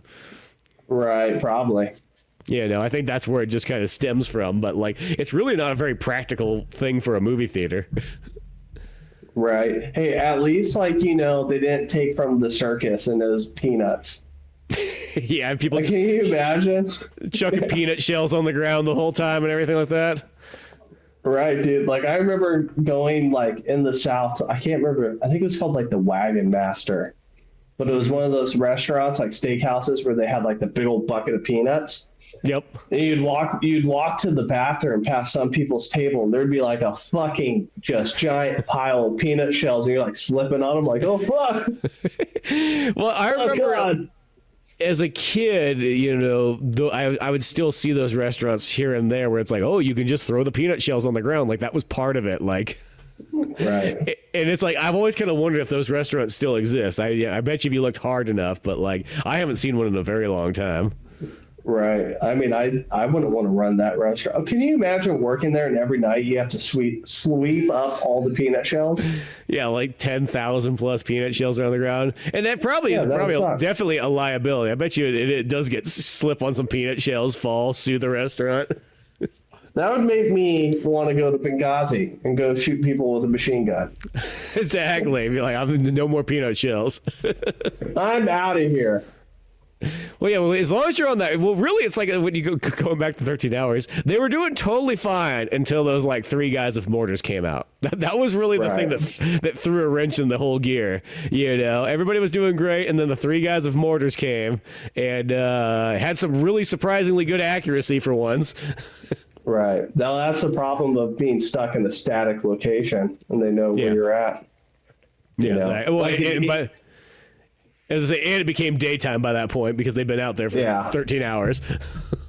Yeah, and Tonto made thank God that didn't happen because they would have got fucked up. But they're like, eventually they're going to get out here with technicals. So that would be like, trucks with big ass machine guns mounted to them. Yeah. And sometimes they're scary. There's a gun called a Diska, which it's a larger caliber machine gun round. It's basically an anti-aircraft gun. Okay. That they mount on Toyota pickup trucks. It's bigger than like a 50 caliber machine gun. Oh, geez. Yeah, they mount that shit on Toyota Hiluxes and shit like that, and they'll shoot that at people. Oh yeah, just start ripping shit terrifying. Up. Yeah, blasting through all that. Terrifying. That concrete will not survive. No, we have like a standing order, like where I was at in Afghanistan, where it'd be like, if there was a Diska, it was like they were hunting for that. We were hunting for that Diska. Yeah, it was going to get blown up. They're going to call a 500-pound bomb on that machine gun and be like, fuck that thing. No, that cannot run around freely. Yeah, that thing is scary. Let's drop ordnance on it. Yeah, exactly. Which is what they sort of needed for some reason this whole time in Benghazi. I know. No air support. No nothing. Not going to spend an extra dime. That's the craziest thing about that story. The craziest thing about that story is like the firefights and everything's super cool, and it's like, like operators are going to operate, they're going to fuck shit up, and even the security guards getting up on the rooftop and being like, I'll help out, and they're probably dropping bodies left and right too. Mm-hmm. But no air support. When they finally get a rescue team, it's one guy who's not even part of the military or the government. He's the head of the contractors. He's the head of GRS. And he's like, I'll go. What do you need? I need a plane and like a briefcase full of money. And like that's all the help. And, they send 2 Delta Force operators, just 2. Oh yeah, that's right. And that's it. That's it. That's who they send to get them out. Yeah. It's fucking crazy. No, it is ridiculous. That almost is the biggest ridiculous thing. It's like, for how many people are here at this embassy thing, and nobody cares. It's like, no matter how many calls in, we're like, not sending air support, not sending anything else. They'll figure it out. That is literally trying to save some fucking money. Is all that's all I saw there. Nothing came out of that too. Like, I'm pretty sure, I wasn't paying attention. It was 2012. I didn't give a fuck that much. I was even still in the military, and I didn't even care. I was like, oh fuck, that's crazy. But I don't think anybody ever actually answered on what the fuck happened there. Like, why nothing was said. Mm-hmm. Because it was when Hillary Clinton was, head like Secretary of State. Right? Yeah. So she was like in Barack Obama's cabinet. And I don't think any answers ever came out. No. Why they didn't send anything at all. No gunships, no helicopters, not even a flyover, like just a show force flyover, like nothing came. Yeah, exactly. That's just the most bizarre one, because I kind of get not sending a helicopter, because I feel like a helicopter just is asking to get shot out of the sky. But if you came in with, and they might not have had one. Yeah, but if you came in, obviously you had those jets sitting there. they were just chilling. I know that costs money to fly, but or even like, why is there not like a drone up there in the sky that could just give them some extra cover fire? Well, they had ISR drones, and that's it. Yeah. That's all they had. They had a drone to record. That's all they had. Records footage of it, so you can see yourself back later on. Right. We'll send a home video to all you guys. Right. But the fact is that these dudes all, for the most part, hold this place off, and it's only like, really, once again, I think 4 of them make it out of the main 6. Of course, there's a couple other like side characters that are there too. Right. 5 make it out. 1 of them dies. Yeah, one of them's grievously injured. Yeah, because one dude literally gets taken out like like directly by the mortar, and then there's that poor black guy that also gets like partially taken out by the mortar. Right. Which I can't remember exactly because he's not like exactly part of the main six, but he joins the kind of like team, and he's part of the Ambassador Security Team. That's what it was. Okay, yeah. And then there's the other dude who looks like the guy who did die, who gets like his arm like halfway like blown off, and it's just like hanging there, and he's like jerking it around. He's like, dude, stop doing that. You're gonna make it worse. Dude, that dude's such a beast though. Like he gets down there and like, you know, no one knows how to treat him. No one knows where the medical gear is. He's like, strip my clothes off. Get the trauma shears. They're on the top right-hand corner of the medical cabinet. Yeah, I love how he's just commanding orders. Because there's the girl, and she's like shuffling. She can't figure it out. Yeah, like she can't even figure out his. He's like totally calm. His arms just swinging there and everything like that. He's just like, oh, let me show you how it's done. You know. And even towards the end, like when he's like, they're leaving and he's getting on the plane and whatnot like that. They're like, bring out a wheelchair. He's like, I walked into this country. I'm walking out of it. Right. Fucking badass fucking line. And the flight attendants are wiping the blood up on the stairs. Well, yeah. I know they just have that look on their face like, oh, that guy's coming on here? Oh, jeez. Right. Oh, man. We're going to have to get these carpets cleaned again. Oh, it's a dirty, bloody American coming on the plane. Right. That part's fucking sick, though. You know, yeah, this sounds so weird, but just like my movie brain was kicking in because, okay, after that part, okay, whatever. They get out of Benghazi. It all kind of works out and everything like that. They get a couple of the guys they get most of the people on the plane. And then like the five, you know, of the main guys are waiting for a second plane. But like in a movie world, I was like, oh shit, like they're waiting for a second plane. Like, and I almost had this feeling like there's going to be one more invading army is going to come by now that they're left all alone and so on like that. And it doesn't happen that way. It's just literally like some other like, you know, good Libyans. They're just hanging out. Yeah. And they're like, hey, can we borrow the car? He's like, sure, go for it, kids. Take it, you little shit. Yeah. And they're like, whoa! And they just like drive on out. And then it just, you know, kind of cuts to like the, you know, explaining, you know, ending credits or whatever you want to say, and shows all like the actual dudes and their pictures and so on like that. But the broken part in my brain, every time I see the dude with his super fucked up arm, because he's like this badass, you know, warrior guy.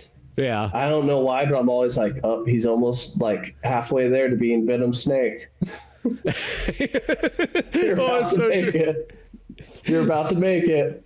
Yeah, that guy's definitely. You know what? That guy could almost even play Venom Snake, sort of. Kinda, dude. We need a Metal Gear movie. It's been teased so much. It makes me upset. You know what's a strange one that I always think about over the years? I'm surprised there's never been like a Metal Gear anime movie, just out of like in time. You know what I mean? To do. You got David Hayter just like, you know, not doing anything. Yeah, you know, I just waiting always for work. It's like I'm just in all the years I'm just surprised that they never put one of those together. I keep seeing people like giving theories that with it. I'm sure you watched all the David Hayter like Konami videos for the Metal Gear collection. Oh yeah. Okay. Yeah. So people have been picking up him being like, you know, like Volume 2's coming out soon or whatever, and he's like, and then more. And so everyone's like, is Konami going to make another Metal Gear? Yeah, it's either that or they're referring to that Metal Gear Solid 3 remake. Oh, yeah, maybe. You know. I don't know. I'd be down for another Metal Gear, even though, you know, it'd be weird without Kajima running it, but, you know, you could probably still make one. That's I feel like you'll go for it. You know, it might just be goofy, expensive fan fiction, but at the same time, you never know. It could turn out to be something pretty sweet. You know, I'm just like, it's that thing that go for it. I would rather have something new than not at all. It's not like it'll ever take away from the older stuff, you know. Right. I would love, you know, another Metal Gear. I would love another any game running that Metal Gear engine, the Foxhound engine or whatever. Dude, that it doesn't get enough credit. It's fucking so smooth, and like the things you could do as you like get better and better and better at playing that game, like, you know, running, fucking headshotting people, diving around a corner, just taking guards out. Like, once you realize you're like, fuck it, I'm going to let this horn grow, and I'm just going to murder everybody in these little villages. Dude, it's awesome. That's the thing, is the gameplay's so good with that Fox engine. It's phenomenal. It's almost kind of like it's so good gameplay. It's just it has that kind of goofy, missing kind of story elements, and then of course the repeating missions. That's kind of the strange things against it. But that would be sweet to see more of that, and it'd be interesting to see how that kind of goes with that Metal Gear Solid 3 remake and how that's gonna go down. Yeah, I doubt they used that engine, but if they did, that'd be fucking awesome. I would be very excited about that. Just even the way that game was structured, at least the combat, and it gets repetitive like a lot of the missions, but you have so much like freedom to like play that game however you want. Like, my favorite way to do it is I'll like alert guards and get them to start maneuvering on me, and then like I'll run where I'm like, you know, out of line of sight, so I'm basically like I'm exfilling from like the X where I engage them and have them maneuvering, and I'll fucking like plan it. Like, I'll look at the terrain and I'm like, oh, there's a high point over here. So I'll run down and I'll get up on the high point and I'll let them like get to that section where I left explosives. So I set off an IED on them, blow up some dudes, and then I'm just raining down machine gun fire in the pro, just murdering. And I can't tell you how happy it makes me. It's so fun. No, that's a joyful experience, because that's literally how I feel like when I play Sniper Elite, because that always feels like that has like a very similar engine, and it feels like it's just kind of like Metal Gear. Like, in a sense, this is how it should have been done, because it's like that's done really well. And I just love doing that thing where like, you find yourself a good high point, you lay out a bunch of booby traps along the way on the stairs or whatnot, you go up there and kind of snipe your way. It's like, oh yeah, by all means, come and get me. Sound that alarm. Bring everybody over. Bring them all in. Bring the whole family. Like, I don't care. I'm ready for you. All the options too the Sniper Elite games give you. Like, there is no one way to do a mission. No, that's the coolest part about it, is just like you kind of go, and a lot of times it's like, it kind of like the game almost will get you to flow in a certain way. Be like, well, I thought I was going to go in kind of stealthy here, but then I kind of screwed up. So then I ran to the other side of the map, and now I'm kind of clearing out this area. And then there's like that thing, by the time you're almost done with all the missions on there, you like pretty much have killed every single person in the map. So there's almost like nobody left to bother you anymore. That's what I always end up doing. I never fully succeed in that game being like completely stealthy. I just end up killing. Yeah, I feel like it's one of those ones, like, I guess if you want that extra challenge, you can, where you're like, oh yeah, nobody saw me. You know what I mean? But I'm like, oh, I don't know. It's a video game at the end of the day. I need a little bit of my Rambo carnage in there too.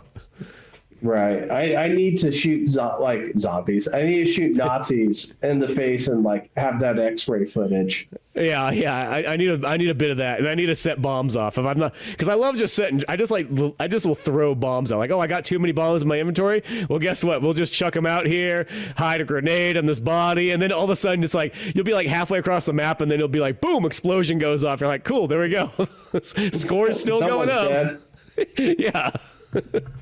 I liked, I can't remember which one it is, but I liked turning on generators so that they would come to look at it and then just like huck a grenade at them. Yep. I don't know why. Yeah, well, there's like one of those ones that there's all sorts of cool ways you can kind of bring guys in and whatnot, you know, or like just even like kind of Metal Gear kind of tactics of like, you know, you can kind of whistle, have the guy come by, jump out of the grass, get him, chuck a bottle over there, you know, distracts him for a second, go run up. I also like doing the thing, I don't know what it is, it's like a video game. Like, this guy does not know I'm doing it, but like, I like when you're sneaking up on a guy, he's like over there, and then like when you're about like 3 feet away from him, is just, you just almost yell at the top of your voice and you start sprinting at him, because all I picture right before that guy dies is that's all, somebody starts yelling at the top of their lungs, and then you turn and there's this guy running at you full steam who's gonna slit your throat. Oh! I don't know what it is. I get so much joy out of that. Though it's fucking hilarious. I think that's why I never was able to get into like the Hitman series very much, because it's like very much like set patterns on how you had to complete those missions. Oh, is that, I've always wanted to try those and I never have, but that I kind of wonder that, because almost I feel like once you kind of play Sniper Elite, it does kind of, it makes that that formula is so good that I feel like other stuff would be like, well, I mean that was even how like the old fucking Sam Fisher games, whatever. Oh, Siphon Filter? No, not Siphon Filter. That's Siphon Filter's a great. No, yeah, Siphon Filter. That's right. No, wait. No, Sam Fisher is the Xbox ones. Damn it. Splinter Cell. There you go. Yeah, Siphon Filter's another great game, but different. Right. Completely different. That was when I learned the joy of tasering somebody so far to death that they catch on fire. Right. But yeah, no. In Splinter Cell, because I remember like the first two, they have that stealth element where it's like one guard sees you, halfway into the entire like mission. It's like, bop, alarm, reset mission, and you're like, oh, okay, well, jeez. It's like some of those ones was like, I probably could have got that guy before he made anything or whatnot like that. And they kind of fixed that, I remember, by like the third one. That's why I thought that chaos. I think like Blacklist or something like that it got way better. That was the one that had the couch co-op. Yeah, Blacklist really good. That one's a little bit later down the line, but even like Chaos Theory, that one had couch co-op as well too. That one's pretty good too, because I think there was only one mission that had that stealth element where if a guy saw you, it was the end of it. The rest of the game was like you could take him out. It was like Metal Gear Solid. You didn't want them to go sound the alarm or anything like that, but it wasn't the end of the world if a guy saw you. Right. I just thought it was hilarious how like eventually, as those games progress, you become more and more with Spider-Man abilities. Yeah, I know. Because they went from being on everything. Yeah, they went from being like okay, let's be really realistic to like, okay, let's make this a little bit more like extreme, and like now he's almost like a super agent and almost more like Bond-like, I guess you would say. Right. Let's make it so that he could just like hold himself up indefinitely on this ceiling. Yeah, he doesn't have that grip strength that like Lara Croft and Solid Snake have. Right. Yeah, he's better. He's better at climbing. Yeah. Well, there was that weird thing that kept me away from those Splinter Cells back when they first came out, because the people that were really into them, a lot of the Xbox fans, so like they're like, "Oh, Metal Gear's got nothing on this." I'm like, "Well, I guess I'm not playing that then." That was all I needed to hear. Is you told me that like Metal Gear's no good and this is better. Well, I guess I'm not playing that then. Yeah, I did the same thing. That's why I think the first one I played was Blacklist at somebody's house. Yeah, like way late. Well, that was like Chaos Theory. Like Chaos Theory is the one I was like, maybe I'll give it a go now. It's on the third one, and then I was actually pretty impressed with it. But yeah, like the first couple, I was like, nope. And I remember I almost bought the first one when it came out, and then like somebody said that at school, and I was like, yep, guess I saved myself $50. Well, fuck you then, and fuck your game.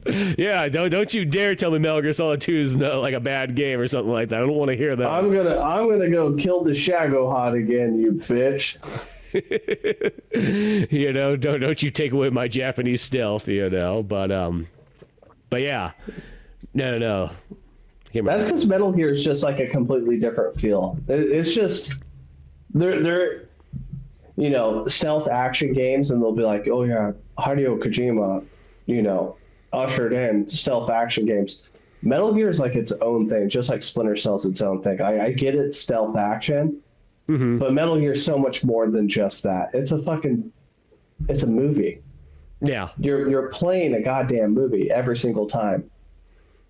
Oh, most definitely, And technically Splinter Cell plays like a movie too, but it plays like an espionage, Well, I mean, it plays like a Tom Clancy movie. I was like, yeah, that's what it plays like. That makes sense.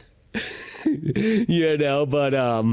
it doesn't have that, it doesn't have the epicness that Metal Gear has. That's definitely, right. It feels like it's like kind of, in a sense, the Splinter Cell plays like almost like a Call of Duty Modern Warfare style story. So good and everything like that, right. A little bit more grounded and everything like that, but maybe not as epic, at the end of the day. Right. It doesn't, well, I don't know. I guess I can't be too critical because I'm not like a major fan of Splinter Cell like I am Metal Gear. I was going to say Metal Gear has all the greatest lines, but I mean, I can't say that for certain. Yeah, I mean, I wouldn't say anything in Splinter Cell ever in the couple that I ever played stood out to me like, oh man, like you know, this is where some dialogue. It's not like you have those moments like, you know, in Metal Gear Solid where you get to the end of the credits and you got to hear what Revolver Ocelot's going to say and who is he talking to and how will this add into the other games and whatnot like that. You know, where you just like, oh shit, right. Especially when you're finishing Metal Gear Solid 2, you know, for the first time and all that stuff that starts adding up in there, and you're just like, oh my god, towards the end, like, you know, that they're all in control and everything like that. The Metal Gear has my favorite quote of all time, like one of my favorites, where they're like, but Snake, you're a hero, and he's like, I'm no hero. All the heroes I know are either dead or in prison. It's like, oh yeah, that's a dope line, dude. That's a good line. That's cool. I wish I thought of that. Yeah. If Snake's not a hero, who is a hero then? Right. That's like the fan movie, like YouTube movie that got made about Metal Gear, and like eventually they had Solid Snake and I think Ghost from Modern Warfare 2. And they have to like save the world. That, yeah. Yeah, and there's the part where it's like, Snake, you're a hero. He's like, I'm no hero. I'm just a guy who goes against invincible odds, finds a way, struggles, gets it done, stops nuclear weapons from destroying the world, stops evil armies in their wake. And they're like, Snake, that's literally what a fucking hero is. He's like, no hero. Yeah, exactly. You know, speaking of the Metal Gears and like remakes and all that kind of stuff, the one that I always thought would be kind of cool is if they took the storyline of Metal Gear 1 and 2 and pretty much remade those. Remade that? That would be awesome, because those are cool. Yeah, because those games are cool, and I feel like they leave a lot of room where you could add in some more, you know, deeper stories, longer stuff, and you could either do them in one of two ways. You could literally, if you want to milk it, you could literally take each game and convert it into a full-on remake, or you could kind of combine the two together. I feel like that would work as well. I would make them their own, make it like part 1, part 2. Yeah. Expand upon them like a great deal, give Big Boss a lot of love. And because it's like you kind of get to see, even though, you know, Phantom Pain isn't Big Boss, you know, it's fucking Medic or whatever that stupid asshole's name is. But basically, it's the story of like rebuilding Outer Haven again for like, you know, the second time, because then Outer Haven the third time. I don't know. Outer Haven gets rebuilt like multiple times. But it's Big Boss where he's like starting to kind of go off the reservation, right? Mm-hmm. Like he's going kind of nuts. Like that's the whole premise of the game. This is your old commander who taught you everything you know. And he's gone fucking crazy, and it's your old unit, and you know, you got to go save the world. Yeah. So fleshing out that would be kind of cool, because they kind of did, you know, like Kojima's grand scheme of the Metal Gear games. As he jumps around in timelines, we never fully got Big Boss, why he became what he was.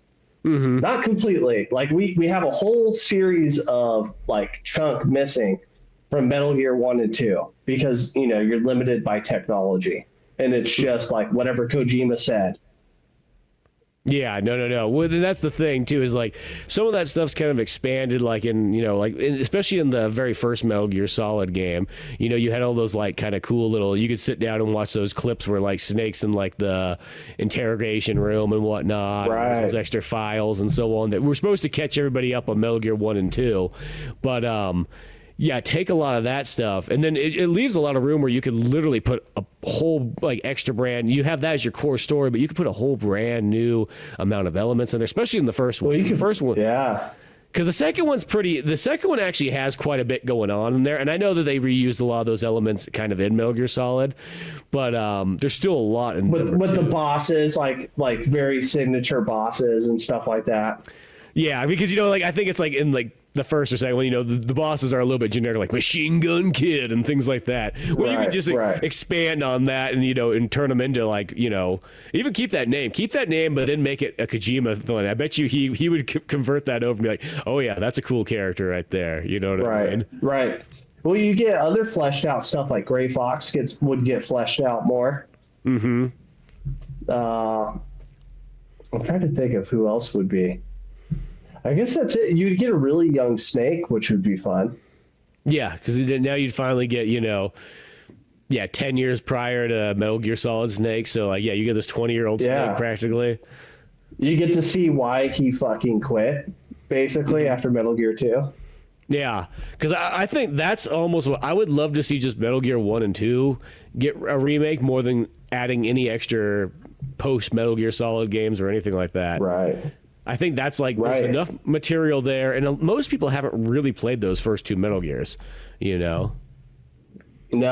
Well, because you have to go back. It's not like an easy go. You know what I mean? Yeah, you got to be definitely into them, like, because I remember, it was like when they put those MSX versions out on Metal Gear Solid 3, on the subsistence version. That was when I finally sat down and played through them, and then I was like, holy crap, these things are really good, especially Metal Gear 2. I think Metal Gear 2 is the one that, Metal Gear 1's setting everything up, but Metal Gear 2 is definitely the one where it's like, oh, this is really awesome, actually. Well, they dialed everything in, for sure. Yeah.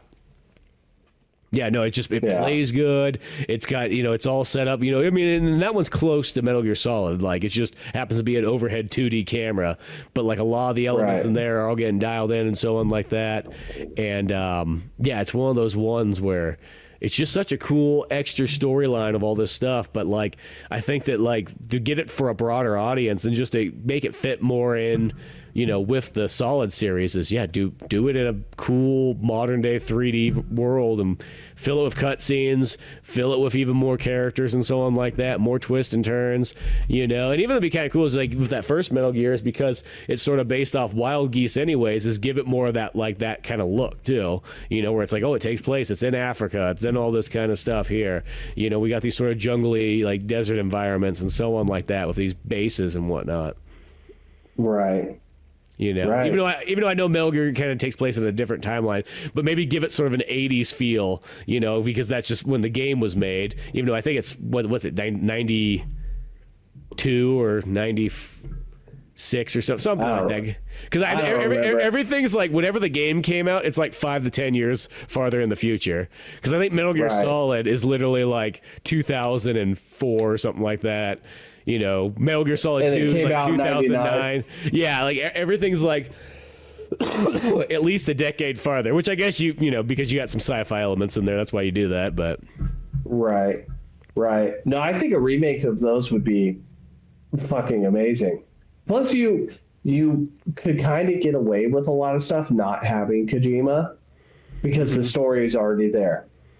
Yeah. You just have to have somebody at Konami who's like, yeah, I really was inspired by Kojima's work, and I love Metal Gear, and I know the entire lore. Yeah, so somebody who's a super fan. Cool. Yeah, and be like, cool, remake these two games. Yeah. Okay.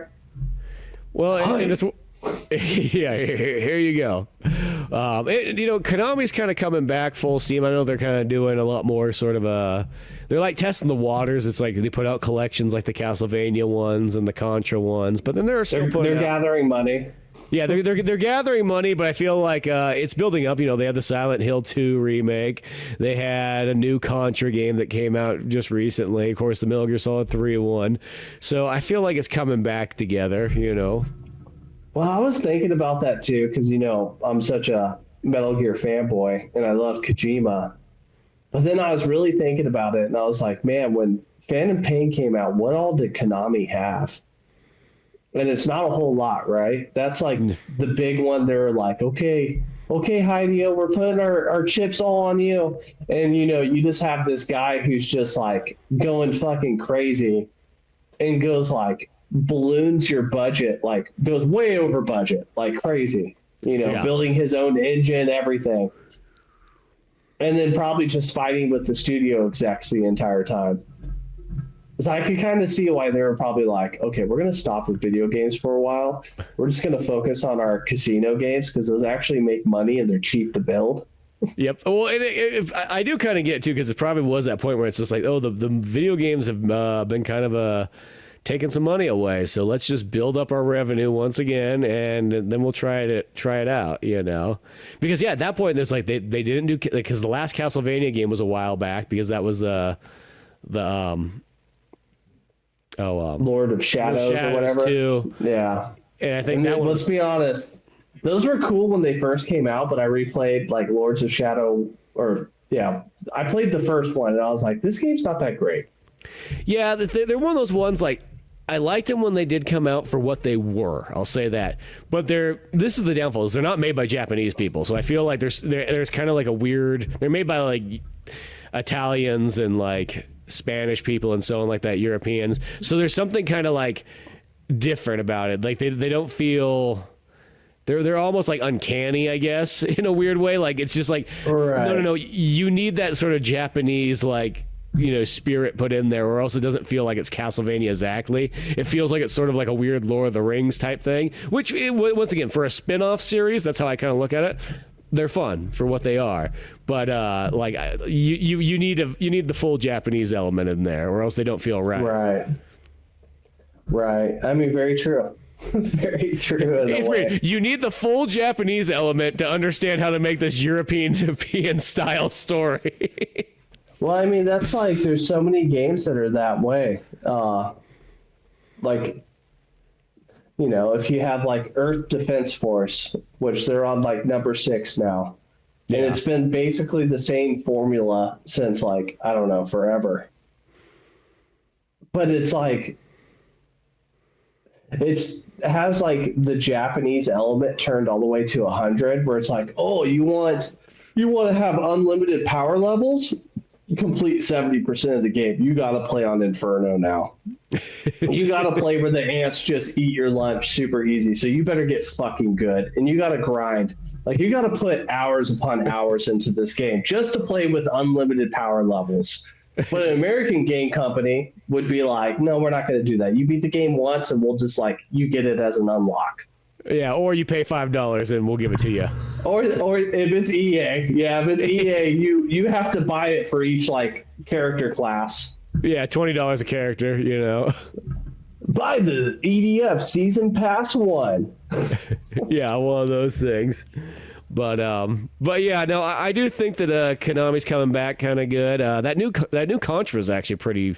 I haven't got super far into it, but I did pick it up when it was on sale. It was pretty neat. Yeah, I was pretty impressed. I mean, it's kind of going a little bit retro, but that's not necessarily a bad thing. You know, sometimes you need to do that every once in a while. Just kind of like, okay, you know, utilize the classicness and then go from there. But because how else do you make a Contra, right?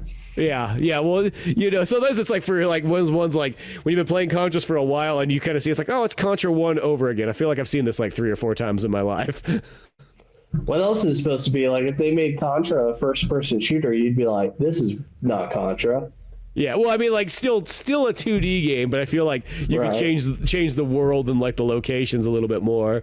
You know, like my best example is like Contra Hardcore, or even Hardcore, like the one that came out on like Xbox 360, PS3 era, because that one felt like, okay, it's Contra, but like, you know, it feels like it's progressing the story for further, different characters, all kinds of stuff. Right. You know, I thought was funny, and it's just like this weird era of video games that, like, you know, we found ourselves, I guess, well, now it'd be the last decade, which makes me feel old. But Last of Us came out, right? And it has a very particular play style. And then it seemed like everybody who, like, had a, you know, an IP where they're like, you know, we got to refresh it, like Tomb Raider. They're like, well, let's just do Last of Us, but with Lara Croft. Let's have this style of gameplay. Was Tomb Raider, was Last of Us actually before that third version of Tomb Raider? I don't know, but I just felt like so many fucking games came out the last I was thinking about this the other day. There are so many games that came out this last decade that were like, you know, fucking third person with stealth elements. You could climb up on shit. Yeah, and climbing, then, like, survival. Yeah, stealth kills, puzzles. Yep. Having to sneak through things. And I was just like, crafting. Yeah. I was like, okay, so like we've all just copied the same formula. And then I realized that what made me realize this was I was playing something or I was looking at buying something, and it was like from that decade. And I was like, I don't want to buy this. This is like every other fucking game. Like, I'm so bored of that format. Yeah, well, that's the thing that kind of bothers me about sometimes a lot of games nowadays comparatively to like games in the 90s. Is because in the 90s, everybody had their own engines, everybody was trying their own play styles and so on like that. Right. So things looked way different, played way different from each other. And then nowadays, it's like you can almost spot a game. It's like, oh, it's using the Unreal Engine. That's why it looks the same as everything else, you know? Because Right. like they all kind of run the same. Because I remember that like when it was weird, even like when Batman Arkham the Asylum came out and everything like that. I remember the first thing I kind of thought is like it just everything moves like it's Gears of War. And it's like, oh, the Unreal Engine, that makes sense now.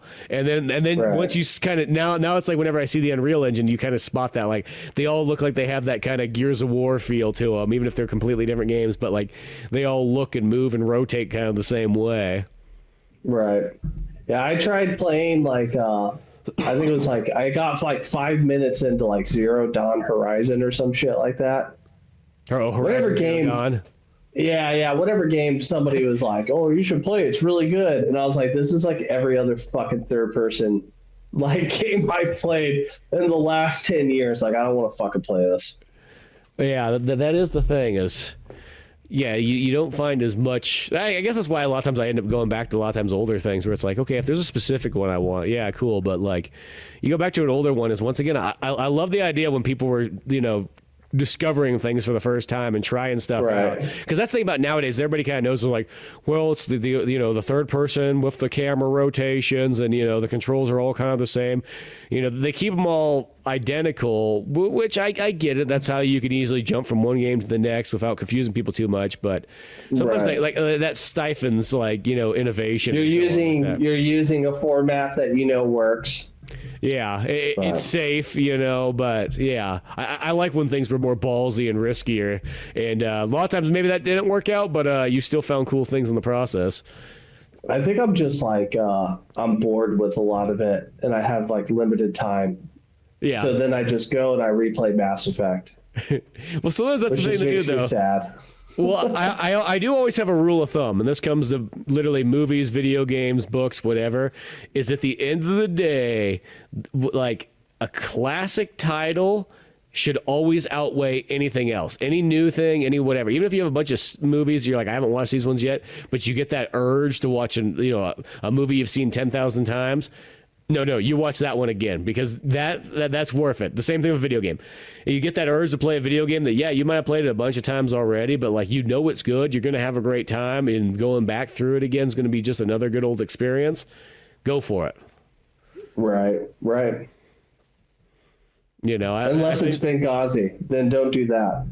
You don't want to experience that again. Well, how many times have you seen 13 Hours of Benghazi? All the way through from end to end, like maybe like 4 or 6 times, maybe something like that. And most of those were like I watched it in theaters and then I watched it again at home, and then somebody was in the house and was like, "Oh yeah, I always wanted to watch it." I'm like, "I'm putting it on. Okay, You're watching it with me. You're not moving for 2 hours and 20 minutes." Not even use the restroom. Right. But I've fast forwarded to the first firefight scene where they're like going to get the ambassador, and then like skip the in-between talkie parts to the next firefight where they're on the rooftops killing everybody. I've watched those 2 parts probably like, I don't know, maybe 15 times. Yeah, that's awesome. Like sometimes I'll be like, I just want to watch shit blow up and people die. And I'll fast forward to that. And guys just hanging out on a rooftop, you know what I mean? Right. It's the same thing I do, like, when I want to, like, it used to be my study movie that I'd have in the background, which was Master and Commander. Oh, great. And I put it on. Yeah, I put it on. I've seen it a bunch. I've seen it like a few times sitting through it from end to end. But I'd put it on the background and I'd be working. And then, like, a good scene's popping up, right? And I'm like, oh. and then I'm just glued in, right? Yeah, because once you start watching, that's it. Right. Well, it's like I only want to watch certain parts. I don't know. It's fucking weird. Like that kind of like connection to a movie or a TV show is odd. It's like certain things will hold your attention, and the rest it's like, okay, I'll let it roll in the background. Right, or like it's comforting or something. You know, it's weird. It's weird. Like there's people I know that like they've watched from like episode to episode of every single season of Friends, and they'll watch it like over and over again. And I don't get it because I don't like that fucking show. I think it's stupid. I never really watched it. It's one of those shows that like it popped on TV once in a blue moon back in the day, and maybe you just sat through there because you had a half an hour to kill, and it was like, there's some jokes in here, but nothing ever said like, boy, I got to watch this again. Right. But for some people, it's like a comfort watch. Yeah, for some people, well, a lot of times, like certain sitcoms, they tell you a lot about a person, like what type of a profile they sort of are. You know what I mean? Really? Because if you think about it, everybody sort of gears themselves towards different sitcoms and stuff like that. And I always notice when people kind of, Friends kind of falls in that slightly yuppie kind of sitcom. It's the same thing as like How I Met Your Mother sort of fits into that one there. Funny. For a newer audience. You're so right. You know, and it's like one of those ones like, to me, What about The Office? What does that tell you about a person? I don't know. I never watched The Office myself. I think I saw one episode of my entire life, but I know there's a lot of people that like that show. I fucking love that show. Yeah. I don't put it on all the time, but, I've watched it all the way through. Well, almost all the way through a couple times. Yeah, as I said, I only watched like one episode, and it wasn't like one of those ones like I didn't be like, oh, I don't like this. I just never ever watched anymore. So, and I know people talk so highly about it, but yeah, I don't really like sitcoms that much. But I've seen the Punisher TV show, like I don't know, a million times. You fucker, Spence. You need to watch that show. I know, and I always have it's one of those ones I started that I watched like the first episode or two, and then it was like there's not enough happening here yet.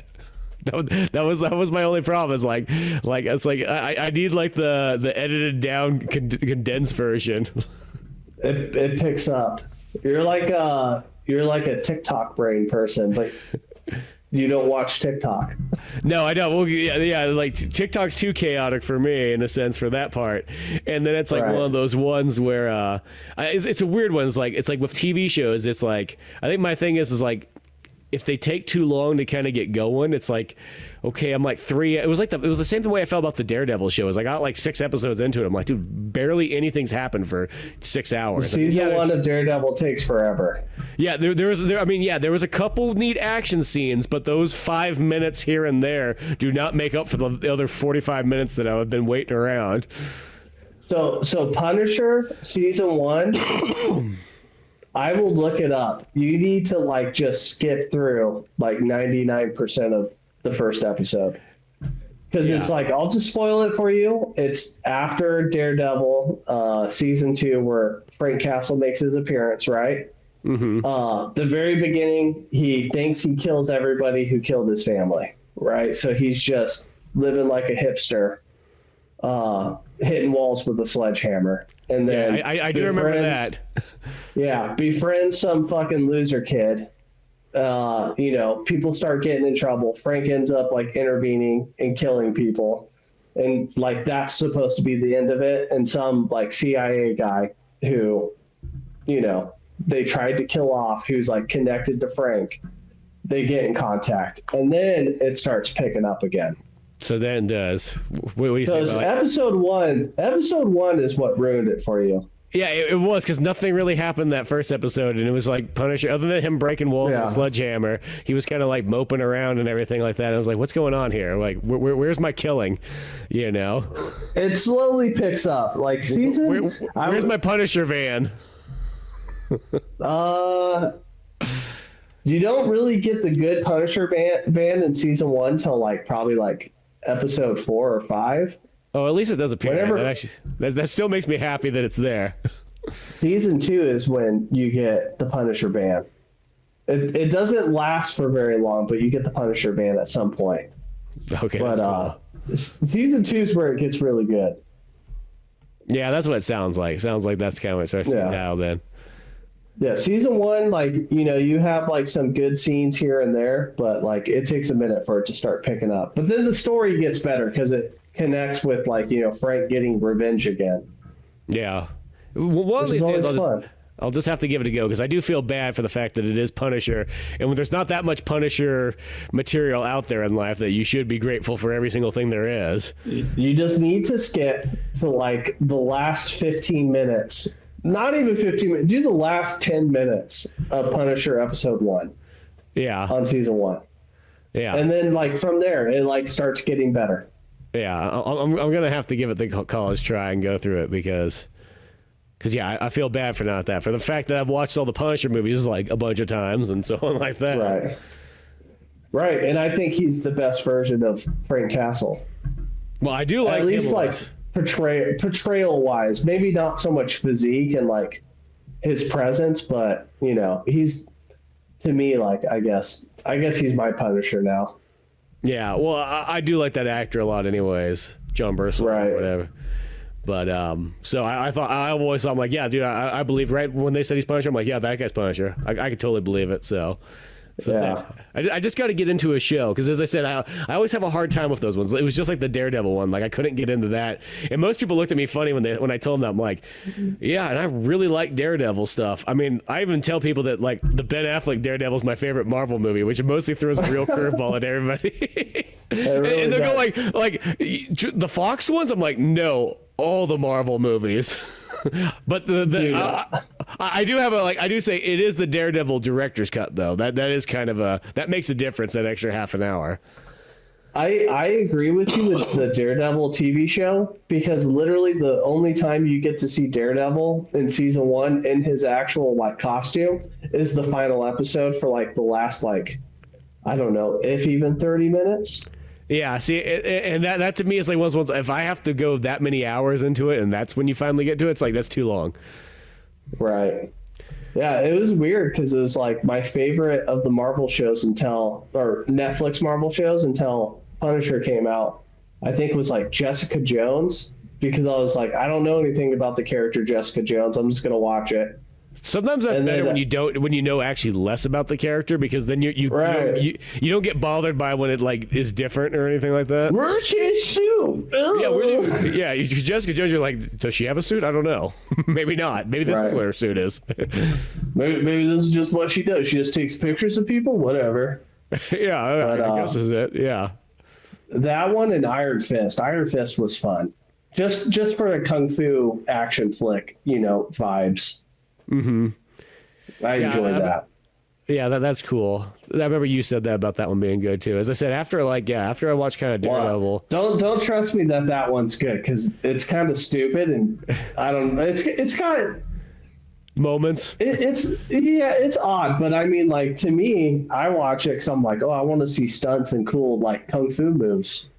Yeah, I'm gonna suspend this like my belief right now, and I'm just going to like enjoy the action.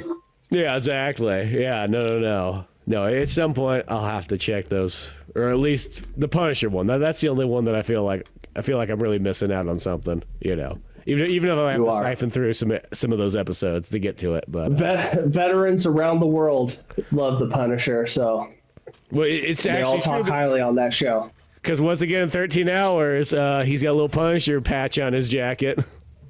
Right. That's another show.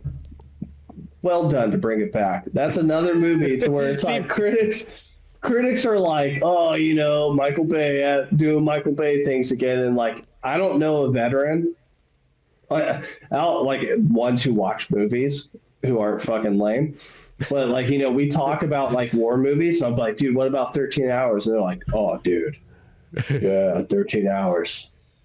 Well, that was like literally when I was reading the thing on there. They're like, yeah, it had kind of mixed critic reviews, but veterans loved it. Like, that's all you need. Like, if that's what it says there, I'm like, who the hell else cares about the rest of them? Yeah, it's because it's fucking like realistic, dude. Their movement, the way they take cover, the way they communicate in a firefight. Mm-hmm. It's fucking legit. Highly recommend 13 Hours. Yeah, no, and that's the thing is I think 13 Hours is one of those ones. Yeah, it's a great movie. I feel like there's stuff to talk about in it too, but of course, like half of it's filled with just good action and just like, oh shit, what's gonna happen? It's hard to talk about that too, right? Like, what would we do? Do play by play? Be like, dude, when the fucking truck exploded with the grenade launcher? Yeah, because that's the thing. It's like when I was thinking about it, I'm like, oh, yeah. There's a lot of great action in it, and that's what makes it worth watching. And if you like things, especially movie-wise, if you like things like Assault on Precinct 13, and if you're really old and you know what Rio Bravo is. All right. Those movies or an Alamo type film. Yeah, or Alamo. Any type of, like, against the odds. Yeah. All like no holds barred, fucking just brutality. And I mean, like, the movie's pretty fucking brutal. Like, yeah, it's got some violence in it. Through people. Yeah, it's just there's some parts. There's a part where a grenade goes off on like some of those Libyan guys, and just pieces and body parts just go blowing everywhere. It's like, oh yeah, there we go. Yeah, no. Dude, my favorite's the dude that blows his hands off, and he's just like, ah. There's also part 2 where one of the dudes like snipes a guy who I can't remember if he's either loading a rocket launcher or loading a turret, and it blows up on like 4 guys at once. I was like, oh, that's badass. Dude. Yeah. But that's the thing is this movie has a bunch of great action in it. It's Michael Bay, so let's be honest, he's going to deliver you good action. 100%. I think they said statistically this actually has the least amount of explosions for a Michael Bay movie. Well, it makes sense. It's not a Transformers flick or an airplane flick, so yeah. Yeah, or The Rock, or or anything else. But right. But there's still enough explosions in here that I don't think you're going to complain. I mean, like stuff is still blowing up. That literally is how they sort of get them at the very end is by mortars and so on like that. But yeah, no, I great think acting. It's a true story. Yeah, these are all real people. Yeah, real event and everything like that. And it's weird because it's a movie that it's still kind of confused me because I've heard people go like, oh man, this movie's fucking amazing. And then I've heard some other people go like, oh, this is like the worst Michael Bay movie ever. And it was just like, what? And just in watching it, I was like, how could you, I mean, unless you just didn't like this type of movie, which that's a little bit of a different issue. But like, are those actual people No, not. That? Well, this sounds weird. I'm gonna when I was doing the Rock podcast, just only a handful of weeks ago, I was listening to another person's podcast that was talking about the Rock, and in it they started talking about other Michael Bay movies, and then these 2 guys went on to say like 13 Hours was not good at all. I was like, what? I'm like, I've never heard anybody say this before, and it was like a new thing. It's like, I was like, yeah, I didn't like it at all. The acting was weird, and they're shooting at nighttime. And sometimes they did kind of seem like what I always kind of call like those like nitpicker, like, negative Nancy kind of critic people where you see that every once in a while where like if there's one thing that bothers them, for some reason the rest of the movie like can't be good. You know what I mean? Oh. And I always try to be the opposite where like I go like, like let's be honest, when it comes down to a movie, like you could have movies that might have like dialogue that's off and might have other things there, but like if the other parts of the movie are really good, I'm like, I don't care. You know what I mean? It's why I like certain like B movies where it's like, yeah, the acting might not be good, but guess what? The movie itself as a whole is fun as fuck, and that outweighs everything else. But the weird thing is in 13 Hours, I literally didn't see anything wrong. I liked the characters. I thought the story was great. I liked the dialogue. The action's badass. Like, I don't know what people were seeing that like why they wouldn't like this. I've only met one person who said that they hated 13 Hours. And it was an ultra liberal professor at the college I went to. That sounds about right. And she was like, she literally said, she was like, I hated that movie. And I was like, how'd you hate that movie? I was like, I don't know anybody who's a vet who hates that movie. She's like, well, I can see why you like it because the action's good, but it's just a propaganda film. And I was just like, oh, fuck, you're a Hillary Clinton voter. And you're like, this movie was made to tank Hillary Clinton's like presidential run. That's probably what she believed. And I was just like, oh God. I was like, but it really happened. It really happened to these people. And she was Secretary of State. And she was like, it's a propaganda film. And I was like, I wish I knew it was directed by Michael Bay because I would have been like, it's the dude who made Transformers, lady. You think he was thinking about that? Well, Michael Bay does always have like, he always puts a lot of Americana into his movies, and that's not a bad thing. But it's like, just you think of some of the shots like in The Rock and everything like that. Like you're right. Harris, American flags in slow motion, veterans in the rain, and everything like that. I don't think that's a bad thing. Yeah. I like that kind of stuff, and like I like that kind of stuff even in other countries, like when they have like that. Like I just think that it's just cool for like a movie making piece and so on like that. And 13 Hours is weird because it's like it's more just like hey, here's these guys that made it out of a real shitty situation. Like I don't see where it's like, yeah, they happen to be Americans, I guess, if that's the case. I mean, I know it's got an American flag on the cover. Maybe that's what bothered her. Yeah, it's like, you know what I mean? If she probably wanted a Libyan flag on the cover or something like that, but dude, you're so right though, because like take it back to Master and Commander, it's British Navy during the Napoleonic Wars. Yeah. And I get like goosebumps every time Mel Gibson, sorry, Russell Crowe. Every time Russell Crowe's character, when I see it, and like they're talking about like they got that patriotism going through, where he's like, for king and country. Or he's like, yeah, I served with Lord Nelson. And he's like, we were up on the weather deck, and it was like piss and rain. And I went to hand him his, or someone went to hand him his oil cloak. And he said, I don't need it. My zeal for queen and country keeps me warm. And I'm just like, fuck yeah, dude. Fuck, I'm not even a Brit, but I'm like, let's go. Yeah, let's drink some tea, motherfucker. See, I just love good patriotism, like in a movie or something like that. That's where like there's that one that I've told you about multiple times, but it's like the Born to Fight movie or whatever, and it's like, but it's like that Thailand movie, but it's like a hardcore patriotic Thailand. Okay, I want to see it so bad. I can't find it though. So good. I know, it's like that's the weirdest thing. It's like the only place you can really find it is like on DVD anymore. I don't know why it's not appearing anywhere, but like that movie just goes hardcore patriotism. It's like if you took Rocky IV and you wrapped it up with fuck yeah, like Air Force One and all this kind of stuff together, but just put the Thai flag out there. I mean, like, and what they are, it's just a little teeny town, kind of like 13 Hours, but they're just defending it from this incoming kind of like, not necessarily an army. I think it's like, I almost want to say that the bad guys in it are just kind of like drug dealer type stuff or whatnot, but they're like this little small towns like that. And there's a part where like the dude's like literally waving the Thai flag, and there's another guy like kicking a soccer ball. I mean, it's so good. It gets like so into like all the stuff of like Thailand, but it's badass. But the guy who's kicking the soccer ball comes in later, because then there's like a grenade coming at him, and then he kicks it up like a soccer player and then kicks the grenade back at it. I've been practicing all my life. Yeah, exactly. So the skills all come back. He's probably wearing sandals while he does it. Probably something like that, But yeah, as I said, it's literally as patriotic as like The Patriot with Mel Gibson. Like, you know what I mean? Picture that scene of Mel Gibson slow motion running with the American flag, but another dude doing it with the Thai flag. That's awesome. They probably saw that and they're like, oh, yeah. Yeah. And then to top it off is the martial arts stunts in it are like ridiculous. And there's some of them where you're like, you watch and go, I do not know how somebody didn't just die right there. Like, they take some bumps off. Someone may have. Yeah, somebody may have, because they take some bumps off some moving vehicles in there that are like, holy shit. Right. But yeah, no, it's like one of those ones. Let's going back to 13 Hours.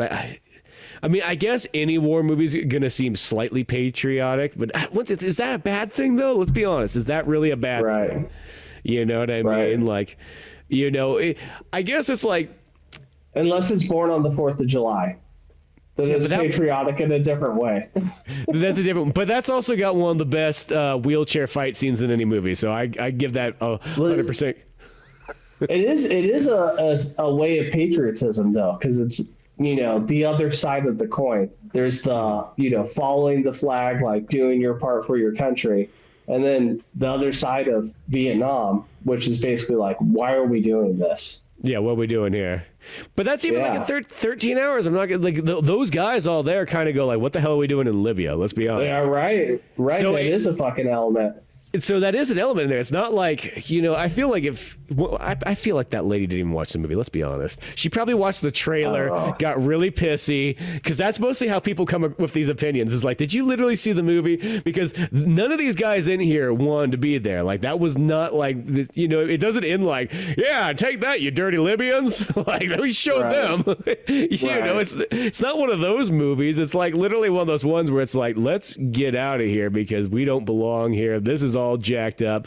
Our own government's kind of screwing us over right now. They're not helping out. Like, I realistically, it actually is missing a lot of patriotism. It's more about like, wait a second, we got kind of screwed over right here. Right. She probably didn't watch it. I think you're 100% right, because she also cried during our Black History Month, like little celebration presentations we did. Mm-hmm. For like a couple people's presentation. She's a white liberal lady who's older. She's white knighting this for sure. Yeah. She cried a couple times. It was just like, what are you doing? She probably has no black friends. Let's be honest. I don't know. No, she probably wishes. She probably wishes she does, but all of them are like, no, we're not their friend. She lived in Mexico City for a while, so she speaks fluent Spanish, like really, really well. Interesting. So, I bet you Mexico's glad to not have her there anymore. This reminds me of one of these ladies where she thinks that everybody thinks that she's great and everybody wants to be around her, and then like the second she's out of the room, they're like, never bring her back. Well, she's a nice lady. She's nice enough. I'm really throwing her under the bus, and I don't even know who she is. Just like she didn't watch 13 Hours, I never even met this lady, and I'm already talking. Well, she'll never watch this, but just like she won't watch 13 Hours. Exactly. I'm trying to be like somewhat nice here.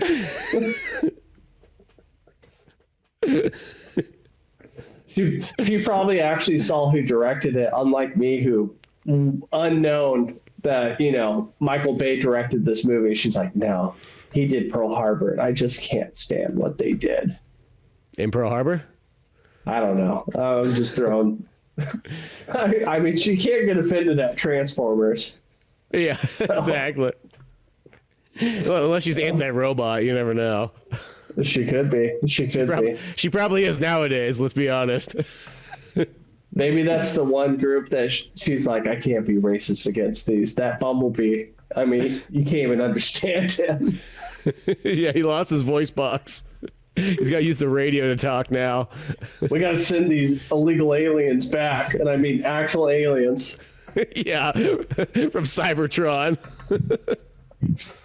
Oh, fuck. We got to build a wall around the Earth. Oh, God. Speaking of Transformers, I finally watched that. I think it was like last night or whatever. The one that has is it that brand new one that just came out? Has Anthony Hopkins in it, I believe, for like a little bit. I think it was Anthony Hopkins. Is it one of the Michael Bay ones? I guess. Oh, maybe it wasn't Michael. He stopped directing him. I don't know about that last one. Like that, maybe the last one still is. There's like that one that was kind of like goofy, where it's like it's Megatron and Optimus Prime, but they're youthful young rascals. Oh no, that's the animated one. This was like one of the live action ones. I stopped watching the Transformers movies, and I skipped a bunch, and I started that one, and it was fucking stupid. So I just want that to be known. I don't like Transformers. Yeah, they're one of those ones. I remember when they first came out, I had a really hard time because I was like, that first one came out, I was like, not my Transformers, not 1986 Transformers. Like, I don't know what happened here. And then I went to rewatch them again, like years later, and I was like, I'm like, give me the 5-disc whatever set for $20. Sure, I'll go into there with an open mind and just be like, okay, I know it's different. Let's just kind of expect that. And then I watched it and I was like, yeah, okay, not as bad as I was thinking initially. I don't think they're anything like amazing, but like I liked them more when I kind of went in there with that second mindset of like, okay, don't worry, it's not the 80s anymore, it's something different. I just thought they were dumb. I don't know. They are kind of dumb. I'm not just including that part there. Like, but I had more fun. Weird. I liked them as they kind of went on a little bit more. Like I liked, I think it was like Transformers 3 and 4. I think were the ones I liked more than the others. It is funny though, because it's like people talk shit on Michael Bay because of movies like, the 10,000 Transformer movies he's made, but he's probably so fucking rich. Oh, just 100%. Off of that. Yeah. Like, it's ridiculous. Yeah, no, it's like, you think about that. That was like kind of like probably like a career decision, being like, yeah, I will be always good because of those movies. And they'll probably pay dividends for like ever, But I think in like the last while too, because like one of the other big movies that I thought Michael Bay did extremely good with was Pain and Gain. I think that movie's so good. With The Rock and Marky Mark. I didn't know he did that either. And Anthony Mackie. Yeah, Anthony Mackie in it, and all three of those guys are killing it. Dude, that was the one where that was almost the kind of movie that I felt like when that one came out, I was like, this is almost like the one where you can go, but like, dude, you could almost pull anybody who maybe didn't like Michael Bay, be like, no, hold on a second, check this movie out, and now tell me if Michael Bay is, a bad director or whatnot. Like, right. And really, let's see, it's more like the South Park thing that really made Michael Bay feel, because it's like Team America, because that's like the whole joke of Team America. Team America is supposed to be a spoof on a Michael Bay movie, realistically. Right. And then with like even like the song too about like the Pearl Harbor sucks, and everything like that. Right. That's funny. So, well, I think Michael Bay knocked it out of the park with 13 Hours. I think so too. I liked it a lot. I think once again the action is amazing. That's the thing. Is like, if anything, you want like a good war action movie, just a survival one. Like this one's badass, and just the and a lot of it. Yeah, and a lot of it. I mean, the movie's almost 2.5 hours long or whatever the heck it is, and there's a lot of action in there after the build up and everything. But cool, true story. Check it out, because obviously it's one of those movies that kind of underperforms, so that means not enough people have seen it. So go out of your way to check this one out. Right. I think it's definitely well worth it, and it's one of those ones. It's like it's a much more serious. I think if someone's thinking like the Michael Bay thing, it's kind of like it's the serious Michael Bay movie. It's not like there's not some goofy stereotype characters that are going to show up. There's not going to be like a overly flamboyant gay guy at some point in the movie, or right. or black guys that are way too black. Like this ain't Wild Geese. I feel because like that's the thing about like Michael Bay, like his other stuff. I feel like he's that guy who finds really stereotypical people really funny, so he puts them in his movies, and like I feel like he's the one that's always laughing. Like he gets like really fat people in his movies. He gets like of course, like the one I always think about even more is like Transformers 2 literally has robots in there called ghetto bots who are literally breakdancing, wearing grills. Yeah, it's just like that to me feels like Michael Bay must think I think he thinks that stuff's hilarious, but not like in a mean, cruel way. I think he thinks of it like in a childlike way, the same way that like he thinks that really, really gay people are hilarious. Right. That's like if there's that dude like in The Rock, like that cuts like fucking Sean Connery's hair, and then like once Sean Connery chucks that dude over the fucking like side of the building at the hotel or whatever, and then just like going down the elevator, and that guy's there like almost like he's being held hostage. He's like, but one thing, do you like your haircut? Yeah. It's just like, right. What? It's like, what's going on here? But I feel like that's stuff that Michael Bay's probably just in the corner just busting up laughing. He just thinks that's so hilarious. Right. Once I'm saying 13 Hours has none of that in there, if that was what anyone was wondering. The closest you have is the station chief for the CIA. He's kind of a gay little man. Oh yeah. Well, yeah. He's more just obnoxious a lot more than anything else, and for some reason just wants to stay there. But I'm sure Michael Bay was laughing watching that character get just punked down. I bet he was. I know. But check this movie out. It's good. It's worth watching. All that fun stuff. One of those ones, just got to catch up on it. Kind of. I felt like it's one of those ones in the long run. It kind of went under the radar. But hopefully as time goes on, people will kind of find it a little bit more and go from there.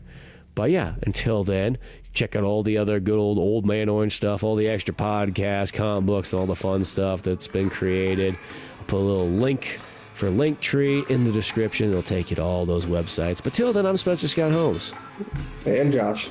And we'll see you some other time.